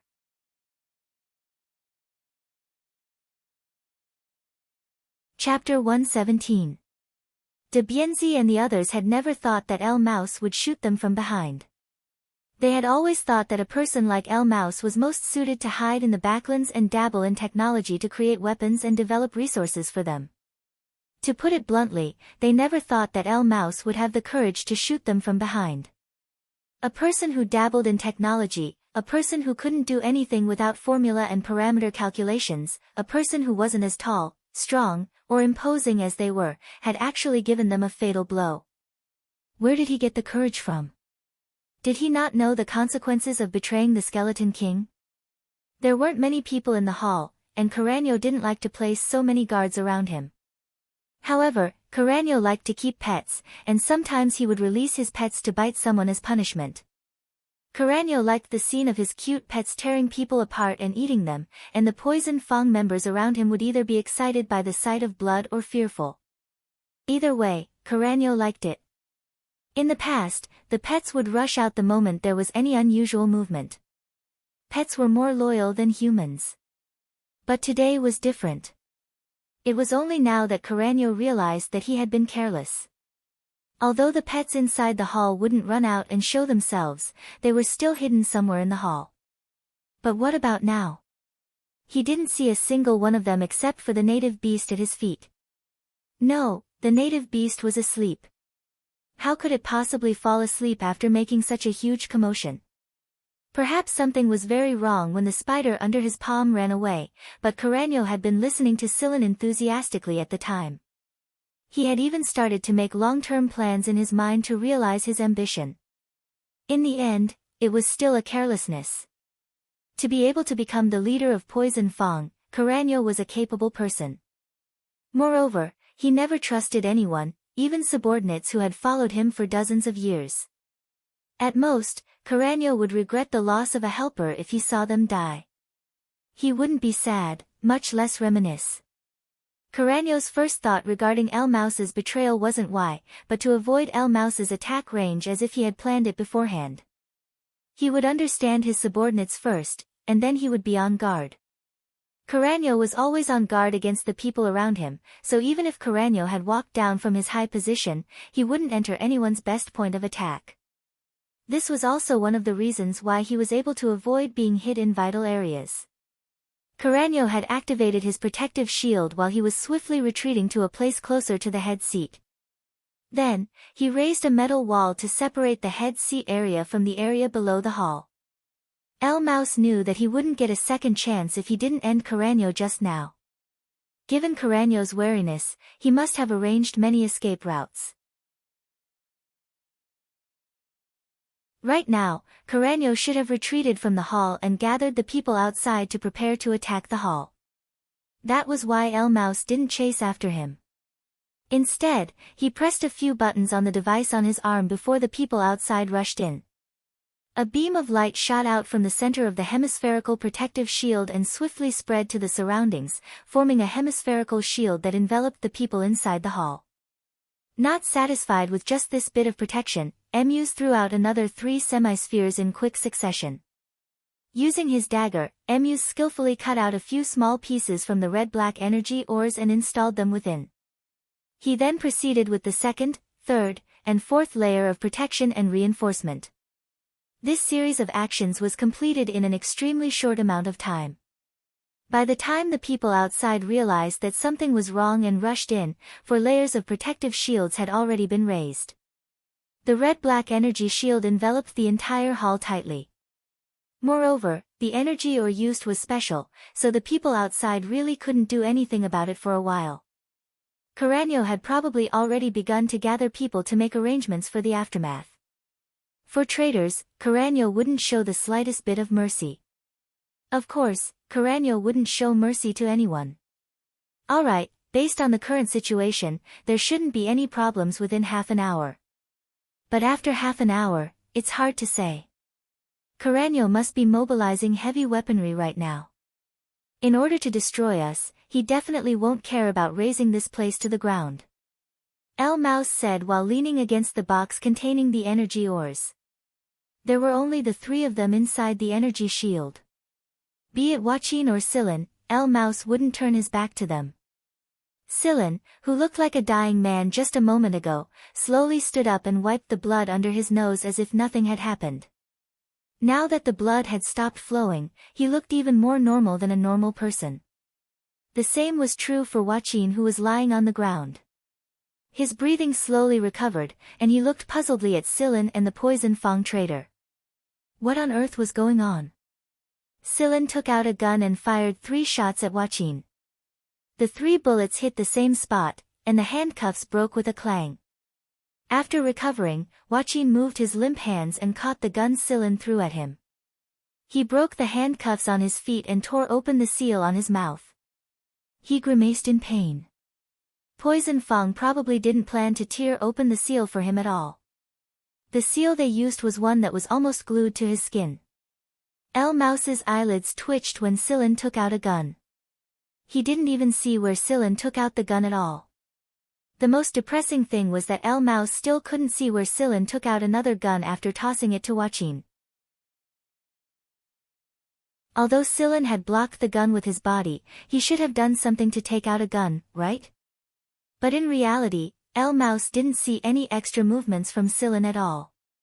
He just casually raised his hand, and the gun was already in his hand. El Mouse was very puzzled. Logically speaking, Sillin must have gone through many layers of inspection before he was escorted here, but this person was actually carrying more than one gun after the inspection. That was why El Mouse raised Sillin's danger level to a whole new level. Sillin looked at El Mouse but did not raise his gun. Instead, he stared at El Mouse indifferently and asked, "Why?" Sillin didn't think that Poison Fang would do something like this. He had only changed his plan halfway through. After he finished his fruit tea, Emus introduced a secret code to Sillin when he was discussing formulas and parameters with Emus. It was a secret code that only a portion of professional technicians could understand, and after combining the secret code, Sillin received news that Emus was about to make his move. Sillin also changed his plans slightly, and this was also why he was sitting down with his back against the energy ores. Those energy ores could block light bullets, and Sillin wouldn't completely trust Emus. He didn't want to be accidentally injured. El Mouse shrugged, "I want to give myself a way out and some time to explain." In order to avoid being toyed to death by Sillin like De Bienzi and the others, El Mouse had pulled himself away in time and expressed that he would take care of De Bienzi and the others before Sillin took action. Before the fruit tea, El Mouse already knew that this person who was even younger than him had started his revenge a long time ago. If he hadn't installed a special device on his body, he definitely wouldn't have sensed the things that had unknowingly entered his body in that kind of situation. No wonder Sillin had spoken so brilliantly at the time. It wasn't because Sillin was too naive, it was because he wanted to attract their attention. Even if he was suspicious of the kid's intentions at the time, he had to admit that Sillin's explanation of these energy ores was very attractive and could evoke the ambition in people's hearts. It was no wonder that Carreño would be careless. "Which way?" Sillin asked. El Mouse smiled, "If I tell you the truth, can you get those things out of my body?" "I can." After giving Sillin a serious look and knowing that Sillin was telling the truth, El Mouse made a gesture that all the hunters knew very well. Seeing El Mouse's gesture, the Joaquin who had just managed to stand up felt cold sweat pour down his back.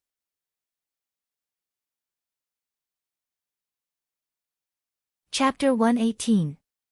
De Bienzi and the others had never thought that El Mouse would shoot them from behind. They had always thought that a person like El Mouse was most suited to hide in the backlands and dabble in technology, creating weapons and developing resources for them.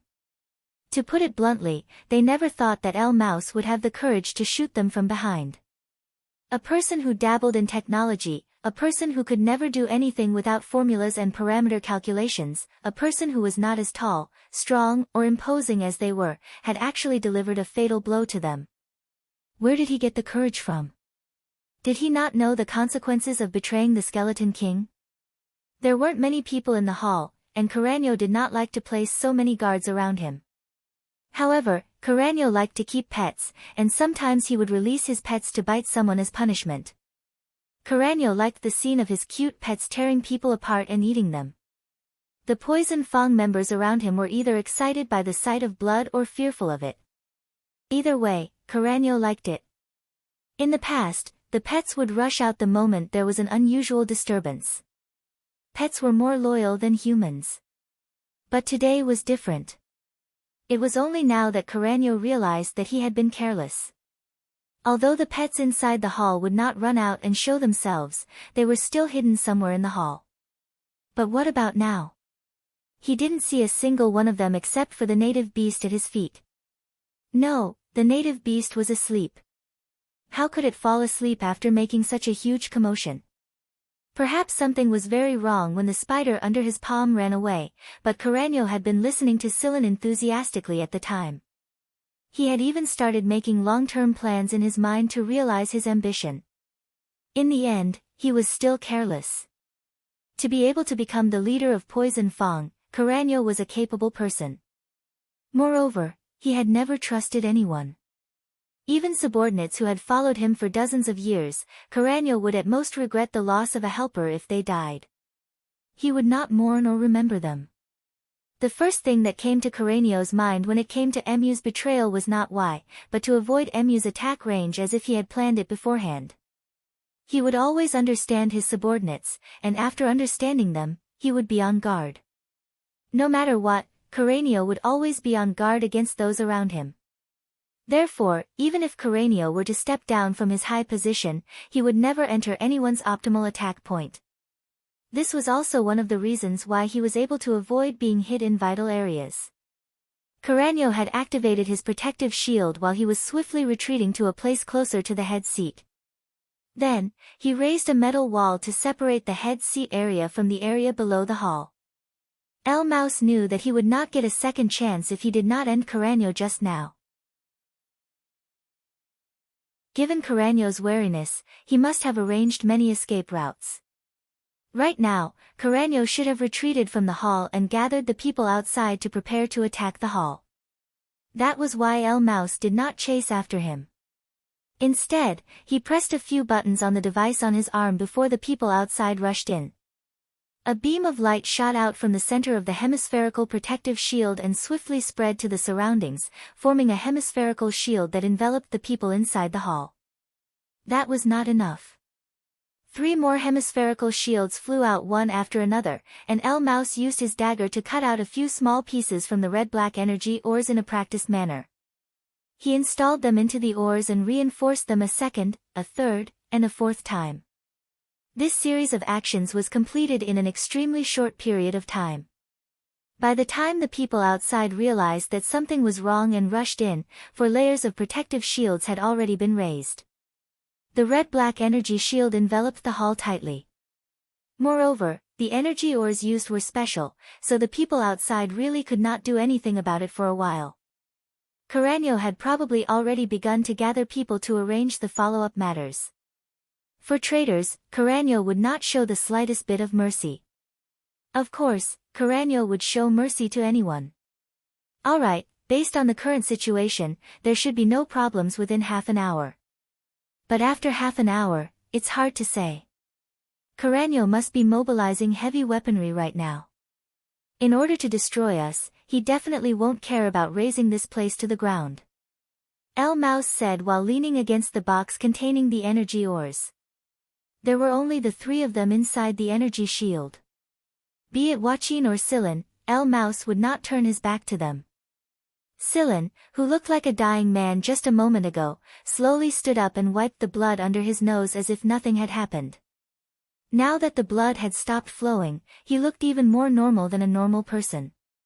The same was true for Joaquin, who was lying on the ground. His breathing slowly recovered, and he looked puzzledly at Sillin and the Poison Fang traitor. What on earth was going on? Sillin took out a gun and fired 3 shots at Joaquin. The 3 bullets hit the same spot, and the handcuffs broke with a clang. After recovering, Joaquin moved his limp hands and caught the gun Sillin had tossed at him. He broke the handcuffs on his feet and tore open the seal on his mouth. He grimaced in pain. Poison Fang probably didn't plan to tear open the seal for him at all. The seal they used was the kind that was almost glued to his skin. El Mouse's eyelids twitched when Sillin took out a gun. He didn't even see where Sillin had pulled out the gun. The most depressing thing was that El Mouse still couldn't see where Sillin had pulled out another gun after tossing it to Huaqin. Although Sillin had moved sideways to block the gun, he should have done something to pull out a gun, right? But in reality, El Mouse didn't see any extra movements from Sillin at all. He just casually raised his hand, and the gun was already in his hand. El Mouse was very puzzled. Logically speaking, Sillin must have gone through many layers of inspection before he was escorted here, but this person was actually carrying more than one gun after the inspection. That was why El Mouse raised Sillin's danger level to a whole new level. Sillin looked at El Mouse but did not raise his gun. Instead, he stared at El Mouse indifferently and asked, "Why?" Sillin didn't think that Poison Fang would actually do something like this. He had only changed his plan halfway through. After he finished his fruit tea, Emus introduced a secret code to Sillin when he was discussing formulas and parameters with Emus. It was a secret code that only a portion of professional technicians could understand, and after combining the secret code, Sillin received news that Emus was about to make his move. Sillin also changed his plans slightly, and this was also why he was sitting down with his back against the energy ores. Those energy ores could block light bullets, and Sillin wouldn't completely trust Emus. He didn't want to be accidentally injured. El Mouse shrugged, "I want to give myself a way out and some time to explain myself." In order to avoid being toyed to death by Sillin like De Bienzi and the others, El Mouse had pulled himself away in time and expressed that he would take care of De Bienzi and the others before Sillin took action. Before the fruit tea, El Mouse already knew that this person who was even younger than him had begun his revenge a long time ago. If he hadn't been equipped with a special device, he definitely wouldn't have sensed the things that had unknowingly entered his body in that kind of situation. No wonder Sillin had spoken so brilliantly at the time. It wasn't because Sillin was too naive, but because he wanted to attract their attention. Even if he was suspicious of the kid's intentions at the time, he had to admit that Sillin's explanation of these energy ores was very attractive and could evoke a person's ambition. It was no wonder that Carreño would be careless. "Which way?" Sillin asked. El Mouse smiled, "If I tell you the truth, can you get those things out of my body?" "I can." After giving Sillin a serious look and knowing that Sillin was telling the truth, El Mouse made a gesture that all hunters understood very well. Seeing El Mouse's gesture, the Huaqin who had just managed to stand up felt cold sweat pour down his back.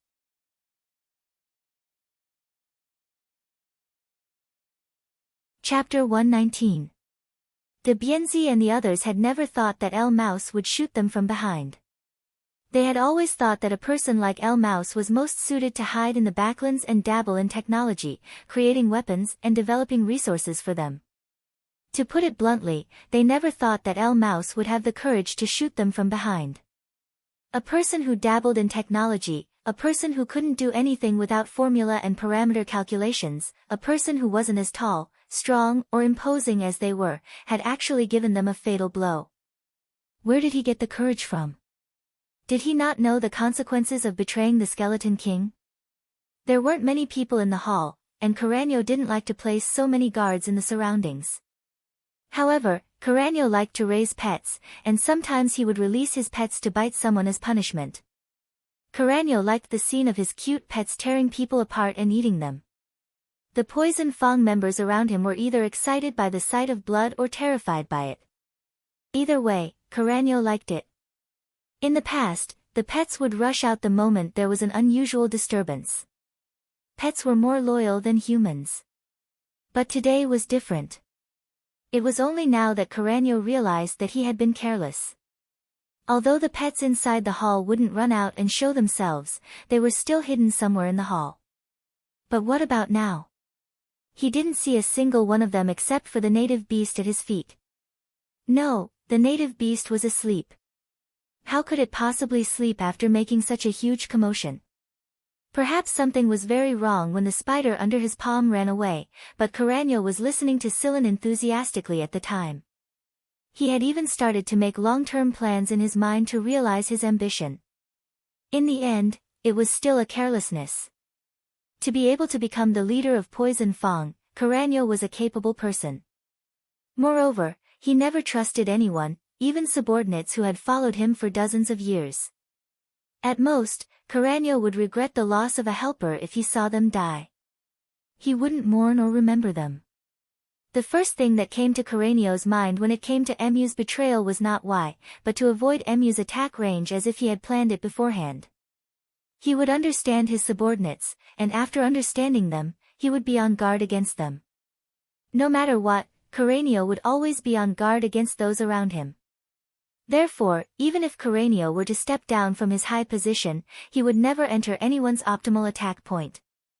This was also one of the reasons why he was able to avoid being hit in vital areas. Carreño had activated his protective shield while he was swiftly retreating to a place closer to the head seat. Then, he raised a metal wall to separate the head seat area from the area below the hall. El Mouse knew that he wouldn't get a second chance if he didn't end Carreño just now. Given Carreño's wariness, he must have arranged many escape routes. Right now, Carreño should have retreated from the hall and gathered the people outside to prepare to attack the hall. That was why El Mouse didn't chase after him. Instead, he pressed a few buttons on the device on his arm before the people outside rushed in. A beam of light shot out from the center of the hemispherical protective shield and swiftly spread to the surroundings, forming a hemispherical shield that enveloped the people inside the hall. Not satisfied with just this bit of protection, Emus threw out another 3 semi-spheres in quick succession. Then, he used his dagger to swiftly cut out a few small pieces from the red-black energy ores and installed them into the spheres. He then proceeded with the second, third, and fourth layer of protection and reinforcement. This series of actions was completed in an extremely short amount of time. By the time the people outside realized that something was wrong and rushed in, 4 layers of protective shields had already been raised. The red-black energy shield enveloped the entire hall tightly. Moreover, the energy ore used was special, so the people outside really couldn't do anything about it for a while. Carreño had probably already begun to gather people to make arrangements for the aftermath. For traitors, Carreño wouldn't show the slightest bit of mercy. Of course, Carreño wouldn't show mercy to anyone.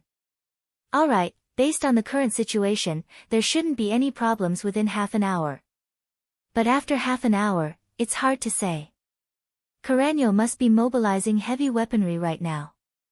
In order to destroy us, he definitely won't care about razing this place to the ground. El Mouse said while leaning against the box containing the energy ores. There were only the 3 of them inside the energy shield. Be it Joaquin or Sillin, El Mouse wouldn't turn his back to them. Sillin, who looked like a dying man just a moment ago, slowly stood up and wiped the blood under his nose as if nothing had happened.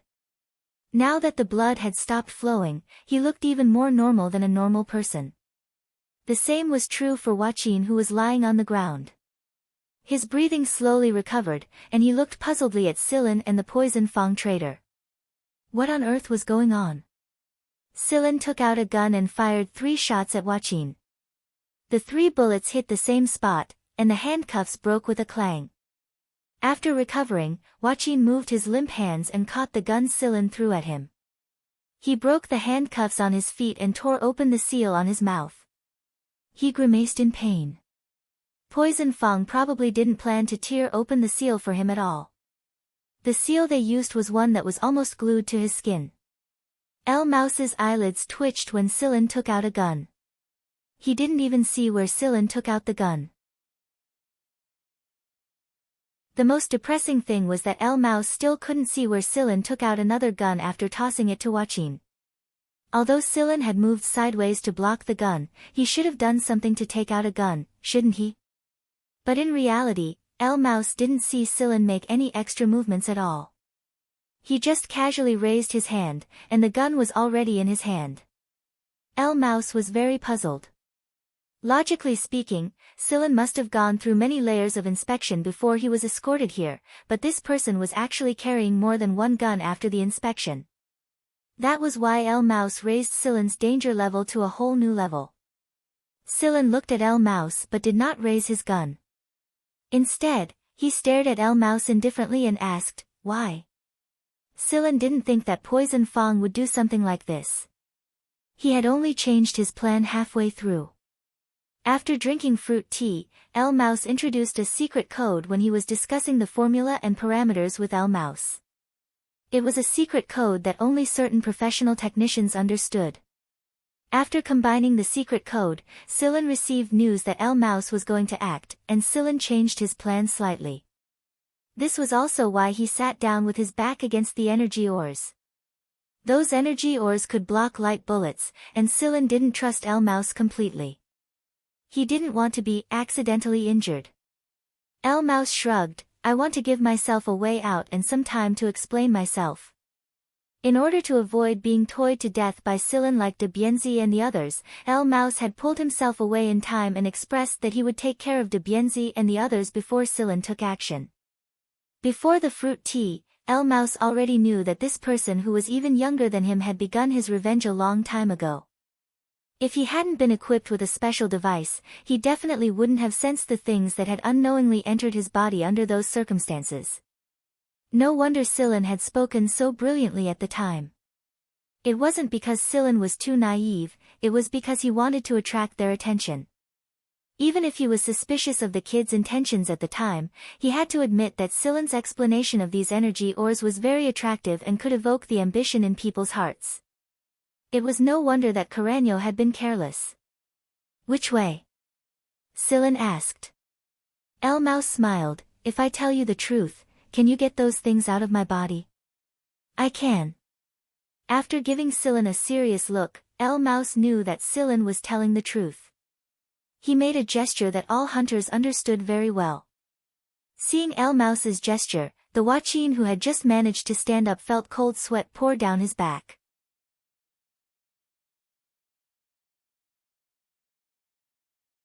Chapter 120. Two Poison Fong members leaned against a fighter jet and talked to each other with guns in their hands. Another two fighter jets landed. The people inside walked out and joined the discussion. "That son of a bitch throwing bombs everywhere still hasn't been found." "Not yet. I've been scolded by the boss a few times today. I heard that Quofu and the others were killed." Quofu was de Bienzi's name. "Yeah, they were ambushed by that son of a bitch, Imao's." While they were chatting, one of them suddenly turned around and looked behind him. "What's wrong?" the person beside him asked. "I feel like I'm being watched." "TCH, you're scared by today's events, aren't you?" "Maybe, ah." The man screamed.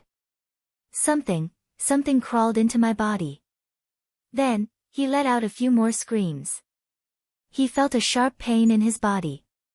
The three people beside him noticed a small bloody hole on his back. They were about to say something when they suddenly felt stabbing pain on their back and abdomen. When they looked closely, they found that they were all the same bloody holes. "Fuck, what is it? It hurts like hell."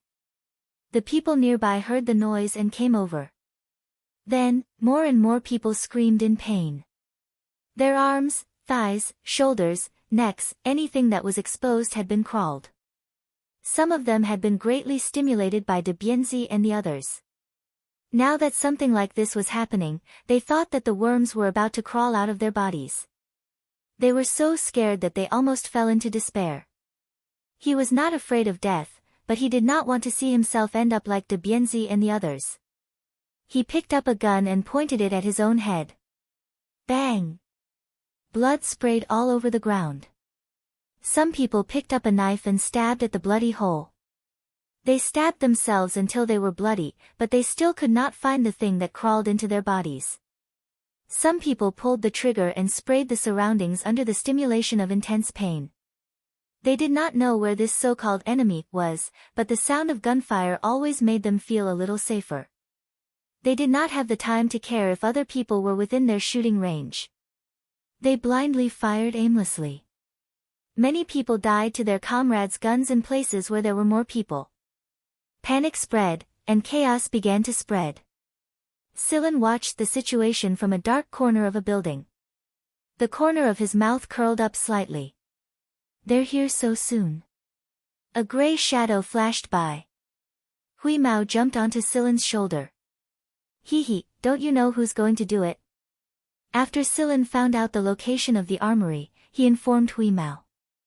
Hui Mao went to intercept the armory, threw a bunch of grenades, and swallowed some things. Wheeze, why do I feel like you've gotten heavier? Sillin looked at Hui Mao, who was licking his claws. Did I? I didn't feel anything, but I did eat a lot. Other than the energy-absorbing weapon you mentioned, I ate more than half of the things in the armory. Sillin's eyes twitched. How the hell did this guy eat? How are things in the Scarlet Sand region? Sillin asked. The little bugs are starting to come into play. The people guarding the armory don't even have time to care about their weapons. They're howling in pain from being bitten by the little bugs. How was it? I did a good job, right? So. How can it only be a so-so? Hui Mao raised his claws and patted Sillin's face. I spread the eggs in more areas than you did, and I rescued the captives safely. Yes, Master Cat. You've worked hard. Did you leave any messages on the aircraft that Akai and the others were on? Hui Mao's claws paused as he patted Sillin's face. He then retracted them and curled himself into a ball, not saying a word. That was it. The situation at the time was like this. Since Akai and the others were still unconscious, and Whis couldn't wake them up, it picked them up one by one and loaded them onto the spaceplane. Then, it modified and perfected the spaceplane's navigation program that Sillin's spaceplane had copied into the spaceplane's autopilot program. After that, Whis watched the spaceplane fly into the distance while interfering with the other spaceplanes and fighters in the surroundings so that they couldn't lock onto Akai and the other's spaceplane. In reality, there were not many spaceplanes or fighters that launched an attack. This was because the spaceplanes were already too high up in the sky by the time they realized that the spaceplanes were not piloted by Poison Fong. By the time the other fighters reacted, Akai and the others had already flown out of the planet, and Carreño did not give the order to continue the pursuit. Akai and the others were brought onto the aircraft in an unconscious state, and Akai and the others probably did not know the flight path of the aircraft. If they woke up and messed around, they would probably get lost. Sillin had asked Hui Mao to leave a message for them not to mess around after they woke up, but Hui Mao had forgotten about it. Alright, then we can only pray that Akai and the others don't wake up too soon. Sillin pulled at Hui Mao's exposed pointy ears. Let's sleep here for a bit. The hunt will begin in 5 hours. The place Sillin had chosen was temporarily free of danger. Even if there was danger, they would be alerted in time. Right now, Poison Fong was in chaos. Everyone's attention was focused on the bird of paradise, and people screaming could be heard everywhere. The people on the aircraft and fighters that were originally in the air did not dare return to the ground. It looked like the situation on the ground was even worse than before. Moreover, they had yet to develop the specialized medicine, so landing would only put them in a difficult situation. Wearing a protective suit, Carreño led a group of people into Poison Fong's research base. There were a lot of people working inside. Walking into a lab, Carreño saw a finger-sized insect through a transparent partition. Is that the thing that's causing such a ruckus here? Carreño pointed at an insect inside the lab. Yes.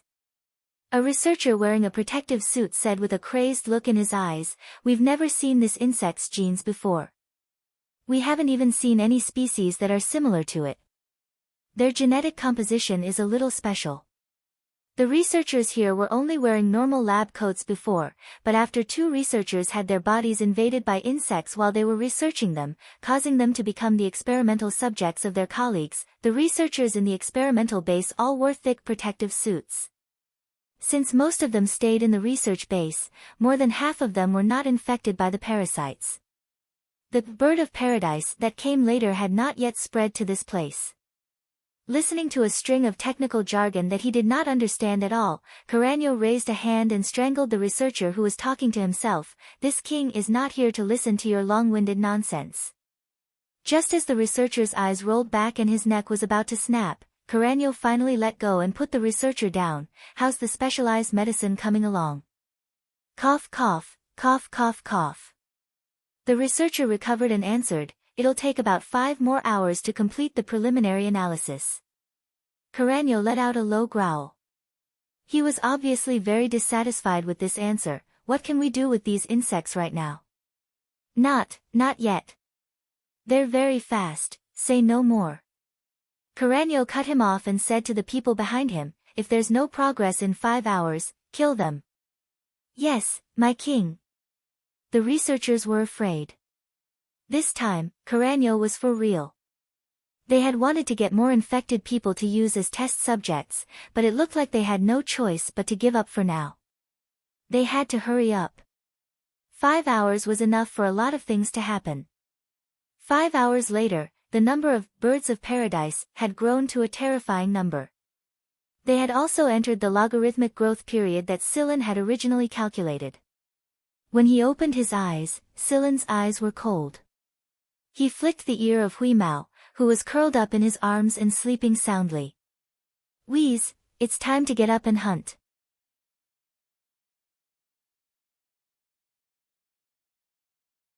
Chapter 121. It hadn't even been 10 hours since Sillin had arrived on this planet, but the situation on this planet had completely changed in less than 10 hours. The Poison Fang members who were usually unwilling to even wear combat suits or anti-radiation jackets were now all wrapped up tightly and wearing the extra thick protective suits that were specially made for the occasion. They had to admit that Poison Fang did have a lot of talents. Under Carreño's coercion, the people in Poison Fang's research base had modified and upgraded the suppressant to better suppress the growth of the parasites inside their bodies. Although the specialized medicine hadn't been developed yet, it had already solved the urgent problem. At the same time, the combat suits could better protect them from the birds of paradise's attacks. However, they were still in a tense state. The slightest tear in their protective suits would turn them into the birds of paradise's targets. However, they couldn't wrap themselves up tightly all day long. Eating, drinking, and defecating were unavoidable, so Poison Fang had set up special isolation rooms in many places. The personnel who entered would be scanned multiple times, and they would only be allowed to enter after confirming that they weren't carrying those dangerous insects. A few hours later, the number of birds of paradise had reached a terrifying number.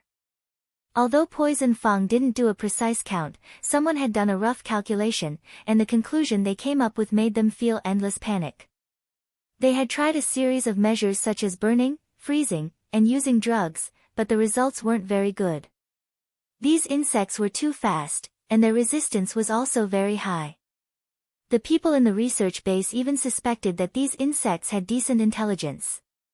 If that was true, then this war between humans and insects would probably be very difficult.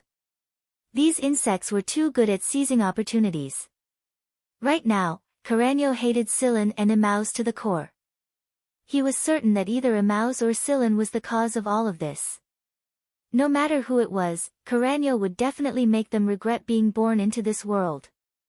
When Carreño learned that the weapons in the armory had disappeared, his gloomy mood turned into a storm. He raised his hand and killed a couple of people who came to report the situation to vent his anger. The internal conflicts within Poison Fang began to grow. Some people wanted to betray Poison Fang like Emaus, but Carreño ruthlessly suppressed them. This caused the already red planet to turn even redder. Knowing that Sillin wasn't in the hall, Carreño issued a kill order. Whoever killed Sillin would be the next Skeleton King. The moment he said this, Poison Fang's men became excited and suppressed much of the panic brought about by the insects. They all began searching for traces of Sillin. Inside a warehouse, 3 Poison Fang members were chatting with their guns.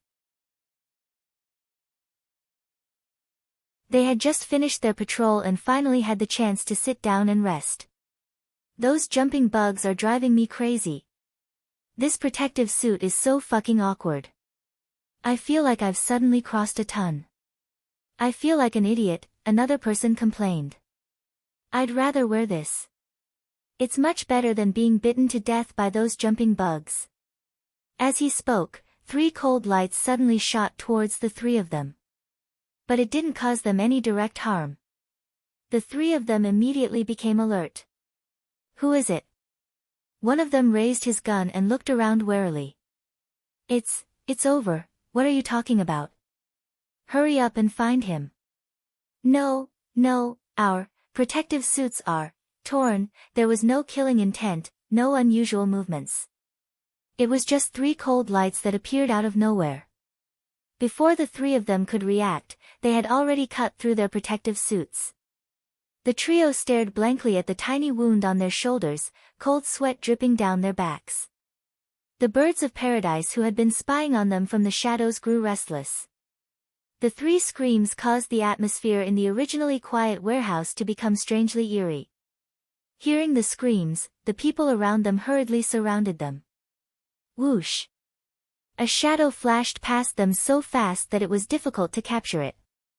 Not to mention that they were wearing thick protective suits and their movements were much slower.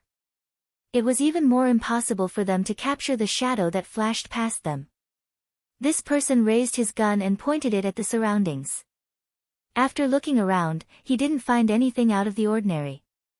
However, the people who had rushed over with him took a few steps back at the same time when they saw him. Because they were all wearing masks, he couldn't see their expressions clearly.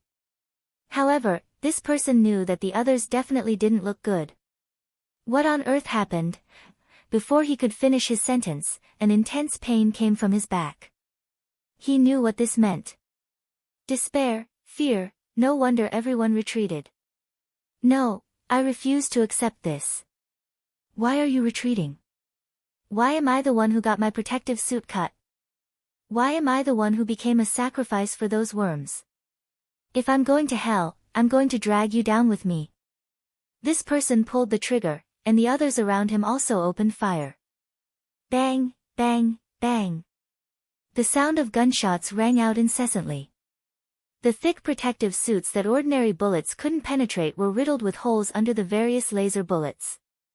The birds of paradise, who took advantage of the situation, seemed to be very excited. Mixed with screams and curses, blood, and smoke, it was like hell. On the other side, at the plaza where Poison Fang used to execute criminals, the people who had been dead for many days were tied to crosses. Right now, at the center of these crosses, Carreño had his men erect special crosses again. They were fire-resistant, super low-temperature resistant, and corrosion-resistant. Unlike in the past, they didn't tie up the criminals this time. Instead, they tied up the native beasts of the planet.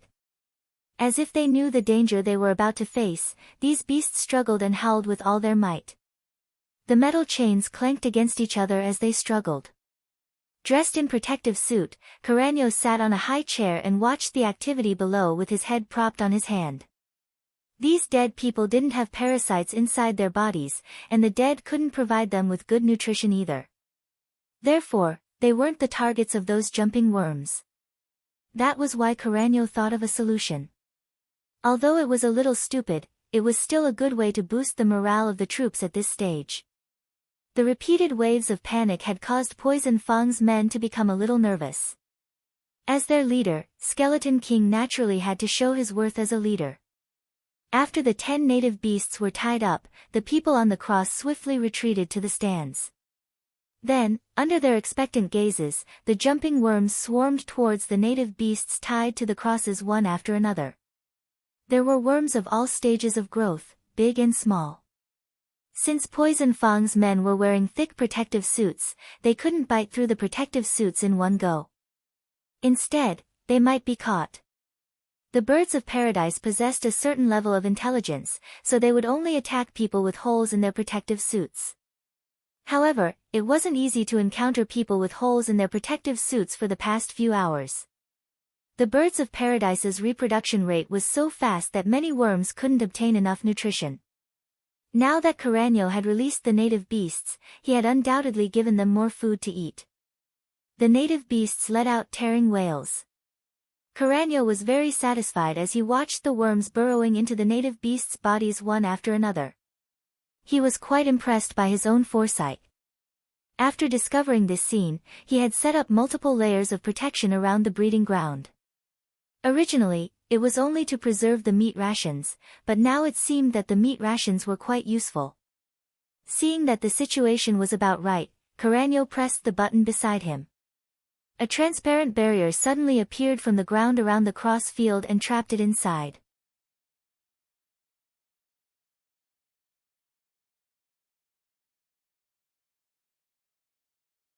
Chapter 122. The insects inside the transparent barrier began to grow restless. Some of the insects that had already burrowed into the native beasts' bodies rushed out in an attempt to break through the barrier. Some of the poison fang members saw it clearly.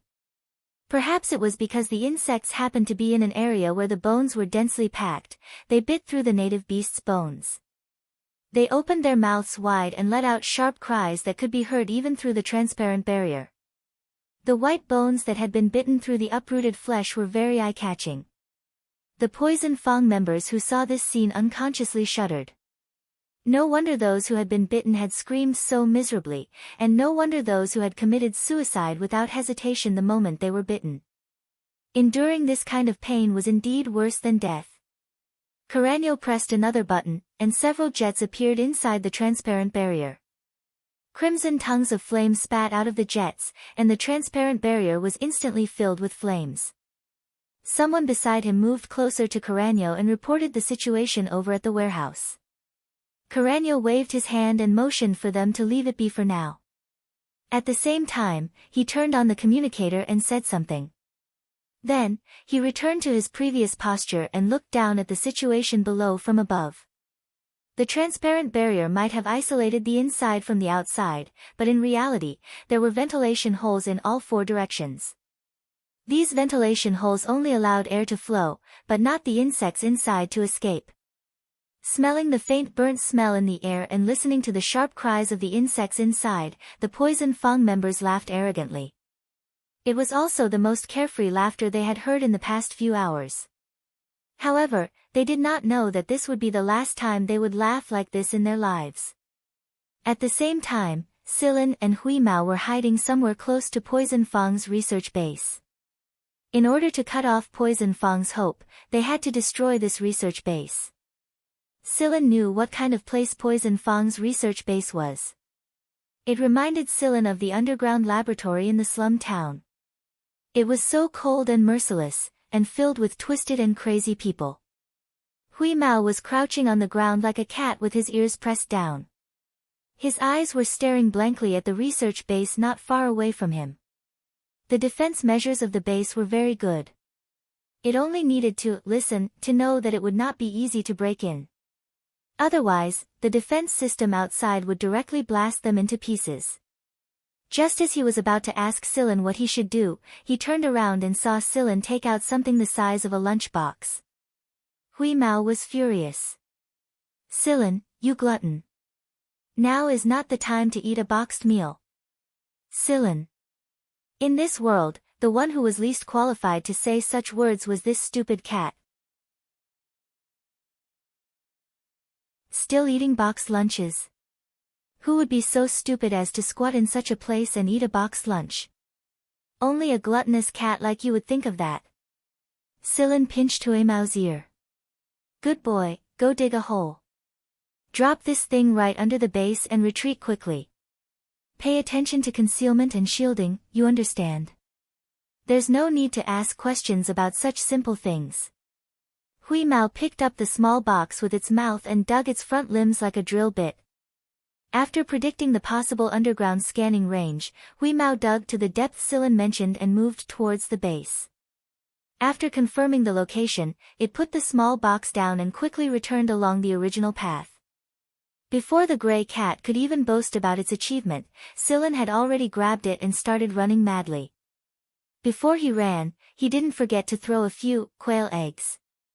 After retreating to a safe area, Silin put Hui Mao down. Meow, are you running for your life? Their scanning system has just switched to life signal scanning. Any life signal outside the base will be mercilessly killed by the defense system. It should be the skeleton boss's order. Usually, because there would be guards and patrols around the base, life signal scanning wouldn't be activated. But just now, it was activated. Good alertness, but we retreated quickly. They probably didn't notice, right? Hui Mao looked towards the base. The few quail eggs that Silen had tossed down earlier had been completely annihilated by the defense system.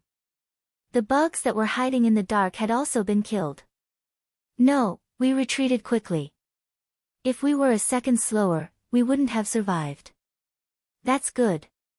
But, what is that box? Hui Mao asked. It's specially prepared for this kind of laboratory. Hui Mao flicked its ears and continued to stare at the situation. It wanted to see what the specially prepared thing Silen mentioned was. 5 seconds later, the alarm of the entire base rang. Life signal scanning is off. Silen threw a few quail eggs in that direction. From the moment he remotely controlled the switch on the box, the base's scanning system had discovered this thing underground. However, Silen had added some interference devices on the outer shell of the box, so that the scanning system's analysis of the level of danger would take a lot longer. By the time the analysis was completed, there wouldn't be many chances left for the people in the experimental base to escape. Hearing Silen's words, Hui Mao was about to ask why when he saw the base's gate open. A group of people rushed out, and the entire base began to sink. The screams did not stop, each louder than the one before. There were all kinds of screams of unwillingness, despair, sorrow, and fear. Those who escaped had to face the birds of paradise that had broken out of their shells. There was no way out at the back. Hui Mao, who was at a loss, suddenly froze. Its fur stood on end. It saw that the base was turning into sand from the inside out. The sandstorm and the birds of paradise were undoubtedly a devastating blow. Although the people wearing protective suits were no longer afraid of the birds of paradise, the thick protective suits affected their movements, causing them to be unable to keep up with the speed of the birds of paradise. They were pulled into the whirlpool and turned into sand. The circular area with a diameter of 500 meters had turned into sand, mixed with the wind and dust of the scarlet sand. Soon, this area would become a part of the scarlet sand region. There would no longer be a base, only a piece of sand. Silen was a little lost in thought as he looked at the sand. It was as if he had returned to that rainy night when he entered the underground laboratory and was tied to the experiment table. Those people had imposed their madness on the innocent, and then they had achieved glory and left their names in journals with high contribution points. However, did they ever think about those innocent people who were forced to die on the experiment table, and those restless souls? Silen had no right to criticize those crazier researchers. To a certain extent, Silen himself was not much better. Who was good and who was evil? Who was right and who was wrong? Silen did not want to think so much. It was enough to live and live with those who were good to him. Taking a deep breath and smelling the smell of sand mixed with blood, Silen put aside other complicated thoughts and turned to look at Hui Mao, who was still stiff and angry, and poked its back with a finger in amusement. Meow! Hui Mao arched its back and jumped up high. Well, it was scared silly again. Stupid. Coming back to its senses, Hui Mao angrily jumped onto Silen's shoulder and stretched out its forelimbs to slap Silen's face. Okay, my fault. I shouldn't have suddenly attacked you when you were in a daze. I wasn't in a daze, I was just thinking. I was thinking. Yes, thinking. After pacifying Hui Mao, the man and the cat moved on to the next step.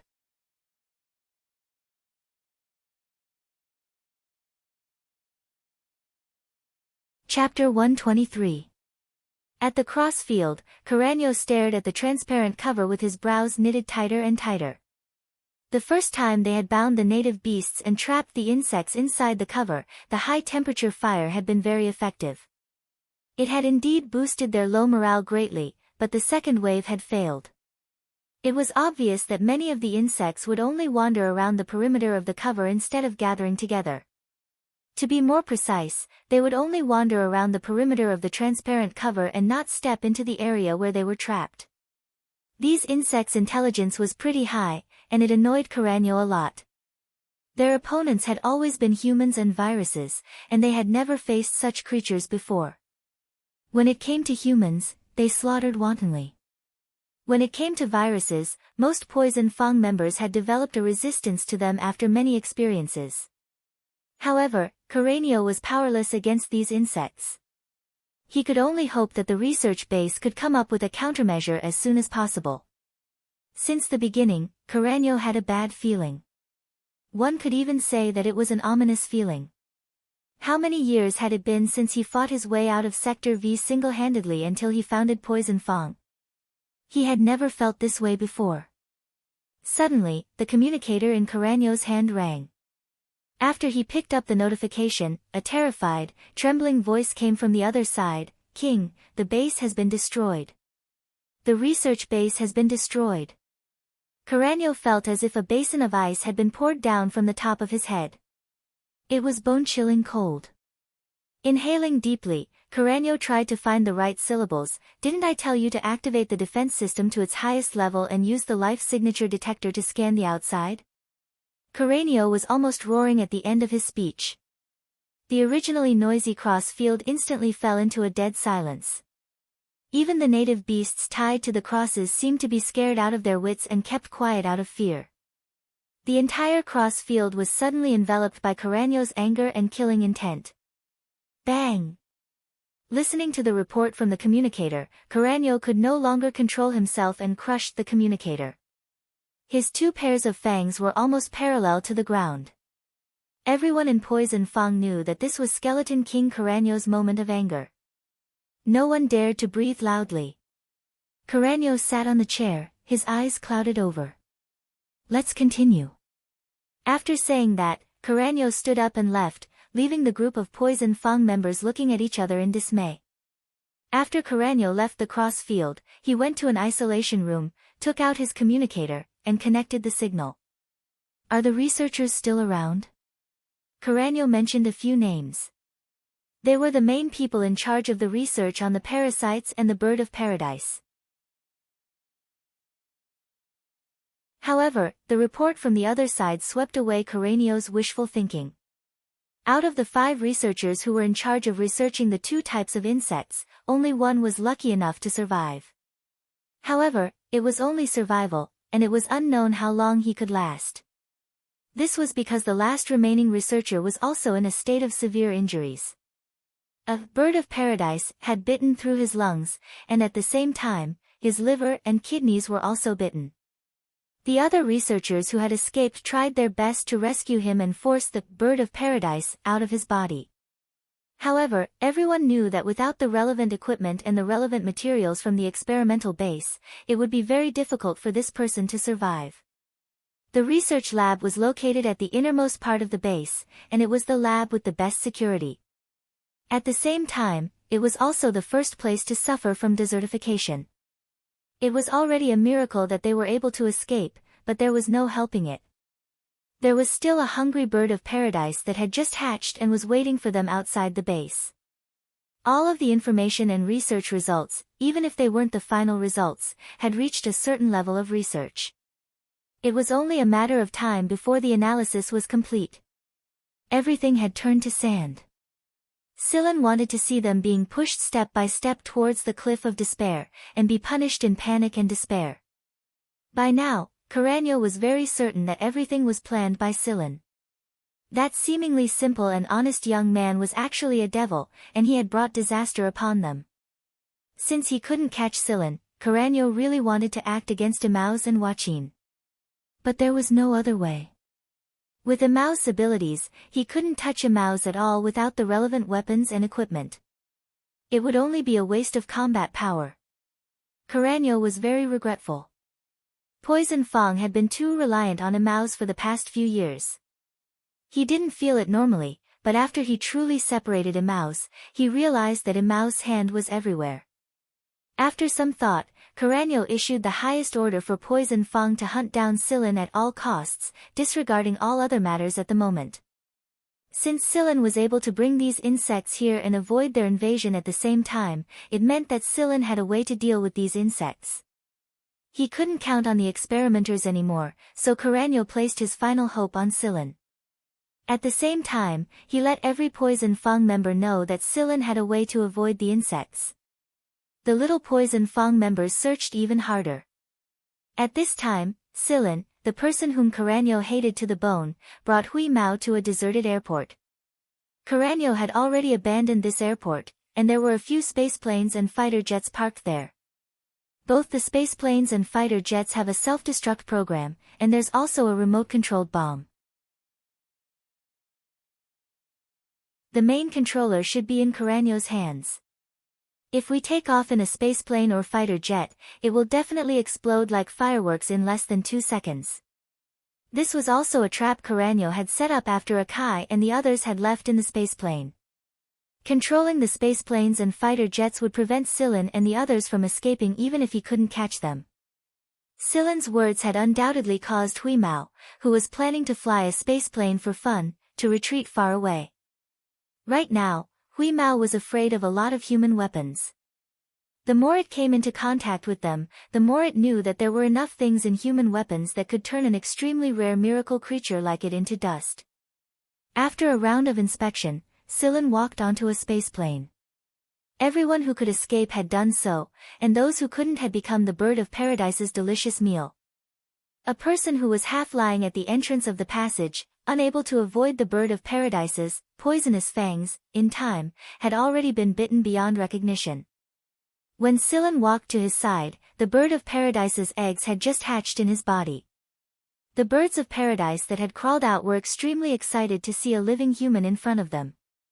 However, they stopped just as they were about to move. The human in front of them had a special aura that made them shrink back. At the same time, it was as familiar as their mother's.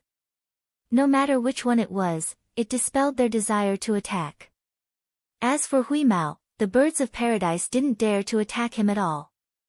This abnormal life form was too dangerous. The baby birds of paradise obediently crawled out and went to find other life forms. "Alright, let's go," Sillin said to Hui Mao. "What did you do?" "Nothing much. I just took the energy blocks inside." Realization dawned on Hui Mao. "I see. Is there anything valuable left?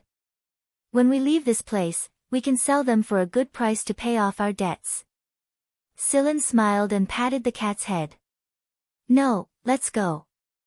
Let's go to the next spaceplane." "Hee, alright. It's mine if I get it first. Let's go find our own. Be careful, don't touch the other power devices. If you accidentally start the spaceplane, I'll have to erect another cross here." I know. I don't need you to tell me about machinery." Hui Mao flicked his ears and went to look for the energy blocks inside other spaceplanes and fighters. Poor Carreño.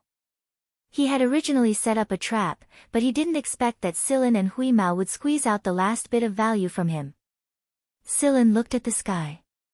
According to the original plan, the hunt was about to begin.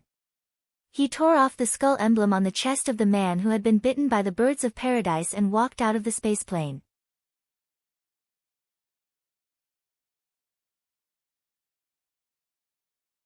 Chapter 124. After the Skeleton King issued Carreño's highest kill order, the Poison Fang members began to move one after another. Coupled with Carreño's declaration that Sillin had a way to deal with those insects, the Poison Fang members searched tirelessly like they had seen their last hope. However, they couldn't even find Sillin's shadow. It was as if he had vanished without a trace, but there was one thing that proved that Sillin was still active in this area. "King, their emblems have all been taken away," a person reported to Carreño. The emblems on the chests of the dead Poison Fang members in every area had been taken away. Carreño did not say a word. He knew that this was Sillin's act of revenge. He had taken away the emblems made from the bones of every Poison Fang member and used them as a memorial to the Vanguard Division 6 members who had died in the previous battle. On the other side, a search party consisting of a dozen or so people had their protective suits cut open one after another, but they still couldn't see the person who did it. They had accidentally hurt a few of their companions when they used their life signal detection, but they did not regret it. At the very least, it gave them peace of mind. Silen did not take action himself. Instead, he set up some traps and moved around outside of their detection range. While the dozen or so people were searching, one of them touched something, and some throwing knives suddenly shot out of the ground. These throwing knives were made of special metal, and even if they couldn't completely cut open the protective suit in one go, they could still make a shallow cut. This was enough to make these Poison Fang members tremble in fear. Silen's goal wasn't to cut open their protective suits in one go, but to increase their mental pressure.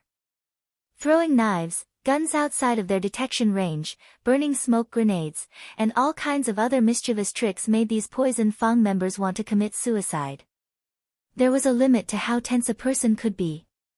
Once this limit was exceeded, they would either become a lunatic or mentally ill.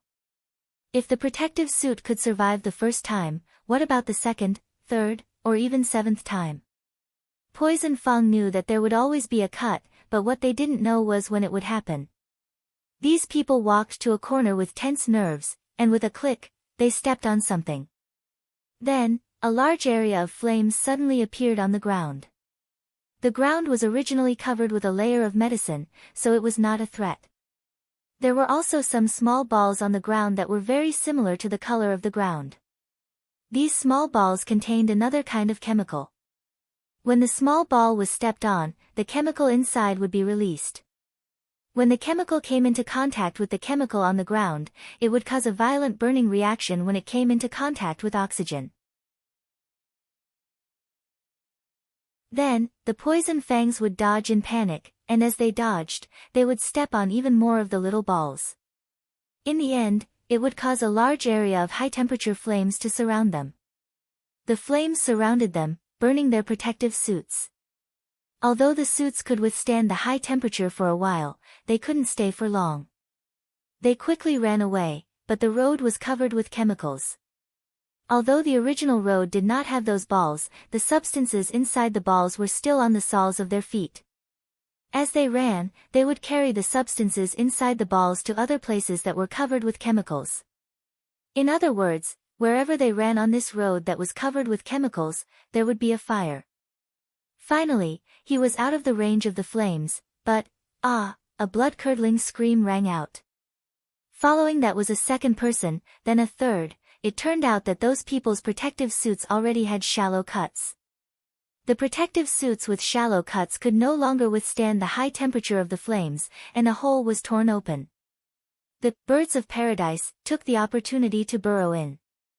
After torturing the poison fangs to the brink of insanity, they were finally attacked by the birds of paradise.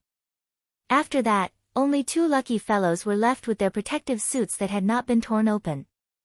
However, before they could catch their breath, a figure flashed by, and 2 holes were slashed on their backs. After being burned by the flames, the detector also malfunctioned, so it failed to send out an alarm in time. The last 2 people in this group had also fallen. 5 minutes later, Silen slowly walked out of a building. He cut open the protective suits on the chests of the poison fangs that had been bitten beyond recognition and took away the emblem. Carano listened to one report after another that made his veins pop. He was so angry that he smashed his chair a few times. Through the transparent cover of the mask, 2 pairs of fangs could be seen parallel to the ground.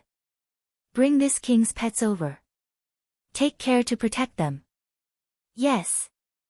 Upon receiving the Skeleton King's order, the few people beside him ran out to carry it out as though they were fleeing. Facing the Skeleton King was indeed stressful.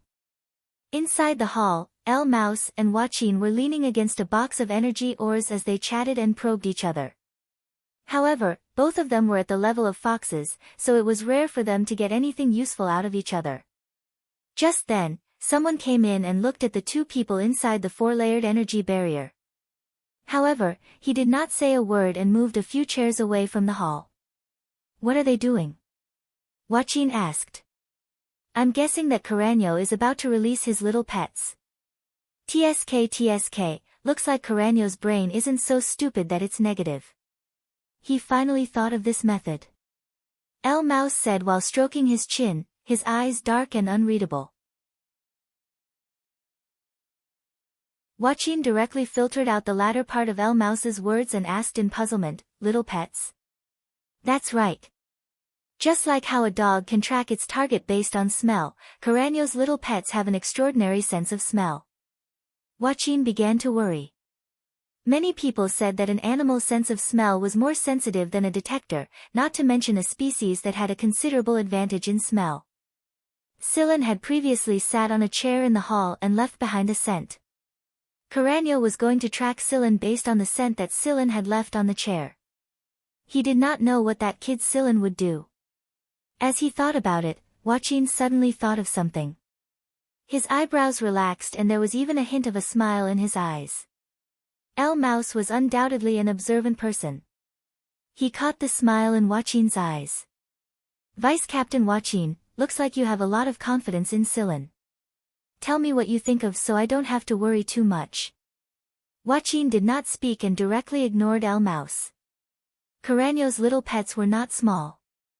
They were more than a meter tall and 2 meters long. They were also a native four-legged mammal species of this planet. They had a keen sense of smell and a good sense of danger. After putting on the emergency protective suits specially made for these pets, each search party led 2 of them out.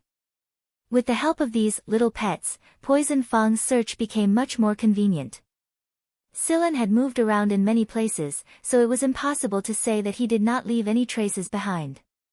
Each search party led Carreño's pets and followed the scent everywhere.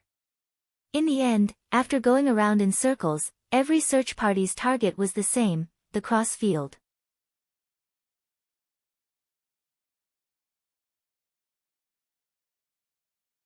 Chapter 125. Although they had found a way to hunt down and kill Sillin, panic still shrouded Poison Fang. Discounting those who wandered outside of Sector Z, Poison Fang originally numbered almost 100,000 people on this planet. But now, Carreño suddenly discovered that there were less than 50,000 of them left before he knew it. No one had expected that a mere Sillin, a bastard who was completely unknown in the galaxy, would be able to kill more than 50,000 people on this planet. Of course, these 50,000 people were basically buried in the stomachs of the worms.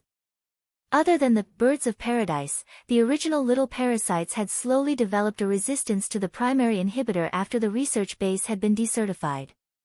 Once they had developed a resistance, then the Poison Fang people who were parasitized by these little parasites would not be able to hold on for long. Without the birds of paradise, the parasitized people were like living nutrient providers who were slowly sucked dry by the little parasites. While they were chasing after Sillin, a lot of Poison Fang members collapsed while they were running, and they never got up again after they fell. Inside their bodies, a large number of little parasites were dividing and multiplying every minute. The parasites that had developed resistance to the parasites were like starving refugees who had suddenly seen a table full of delicious food. Therefore, to the Poison Fang people, it only took a few minutes to go from weakness to death. But during these few minutes, they could clearly feel the process of their own weakness and the loss of their life. It was as if a devil's hand was pulling their souls slowly towards hell. There was no struggle, only despair. The research base. This was no doubt a sharp knife to Carreño's heart.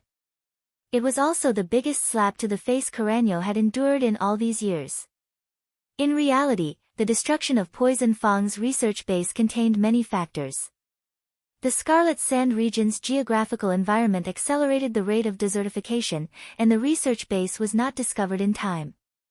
By the time the desertification reached the research base, it was already too late to stop it. Moreover, no one would have thought that a cyborg who could dig holes and block scanning signals would appear in this place. That was why Carreño still didn't know why something like this had happened all of a sudden. However, since it had already happened, it was already too late to investigate the cause.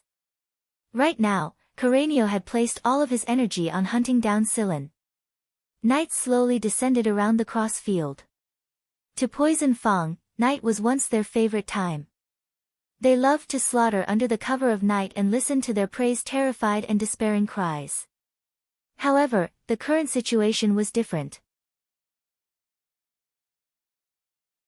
Scylla was like a silent catcher hiding in the shadows, pushing them to the brink of collapse step by step. What would happen if night fell? The poison fangs didn't dare to imagine. The night belongs to the devil. The temperature difference between day and night on the planet was huge. Although the thick protective suits could keep them warm, they always felt abnormally cold. The kind of cold that numbed their scalp, and every pore on their body exuded cold air, stimulated their nerves, and tightened them again and again. The pets had followed the scent to the cross field, but they could only wander around the edge of the cross field.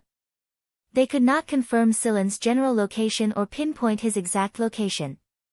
This was undoubtedly another blow to Poison Fang.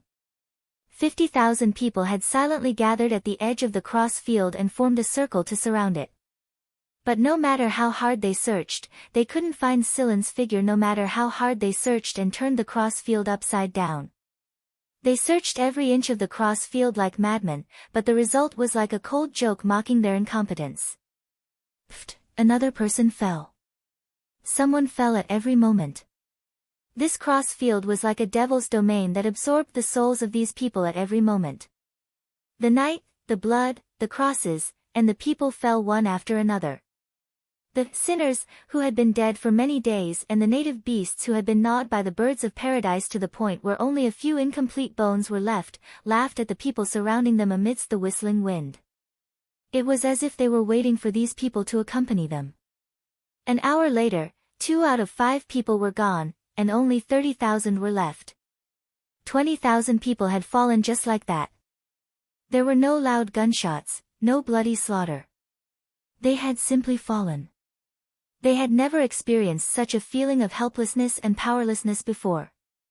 For the first time, their hands that held their guns trembled. They had killed again and again, walked through the bloody battlefield, and watched their prey struggle to their deaths pointlessly under their blades and muzzles. They thought that they could face the Azura hell in peace, but in the end, they discovered that true hell did not require terrible screams or gunfire. In this quiet battlefield, they could watch as Azrael's hand grabbed their throats and took their souls away. Half an hour later, there were only 10,000 people left. The pace of death grew even faster. The remaining people were undoubtedly the elites of Poison Fang. Their gene rank allowed them to hold out longer, but they could only hold on. Without the suppressant, they had only slowed down their march to hell. So what if they had rank A genes? They had no choice but to admit defeat in front of these minuscule life forms. The current Poison Fang was no longer under Caragno's control. Poison Fang had always been an uncontrollable group to begin with. Poison Fang was neither an army nor a hunter regiment. They were just people who had gathered together to satisfy the pleasure of reaping lives. Under Scylla's constant pressure, their taut nerves finally reached a tipping point: madness. The remaining people had gone mad. Since they were going to die sooner or later, they might as well enjoy this final moment of madness. The people in the aircraft in the air began to fire at the ground. The flames illuminated the flesh and blood that were blown away by the shells and the birds of paradise that were leaping among them. The killing stimulated their excitement, and they laughed even more crazily. Those who had lost their rationality raised the guns in their hands and either shot at others or themselves. Perhaps many of them had never thought that they would be the ones to reap their lives in the end. Caragno sat quietly at a high place and watched the chaotic battle between the aircrafts and aircrafts below. He was so quiet that he looked like an outsider. Around him lay people who had been torn to shreds. The current Caragno was not wearing a protective suit, but no birds of paradise could approach him. The current Caragno was the real Caragno, the skeleton king that not even the birds of paradise dared to approach. Poison Fang knew that Scylla could make those insects avoid him, but they didn't know that their king could do the same. Caragno knew that Scylla was also watching the scene quietly from a certain place. Who was more despicable? Who was more cruel? Those who knew Poison Fang said that they were a bunch of lunatics, but Carreño felt that Sillin was even colder, crazier, and more like a devil than Poison Fang. You're tuning in to the Blissful Bookshelf YouTube channel. We're so grateful for your support, and don't forget to subscribe to join us on this incredible journey through captivating stories. Your generosity through donations truly makes a world of difference, as it's the primary source of revenue that allows me to expand and enhance this channel for you. Thank you from the bottom of my heart for being a part of this adventure.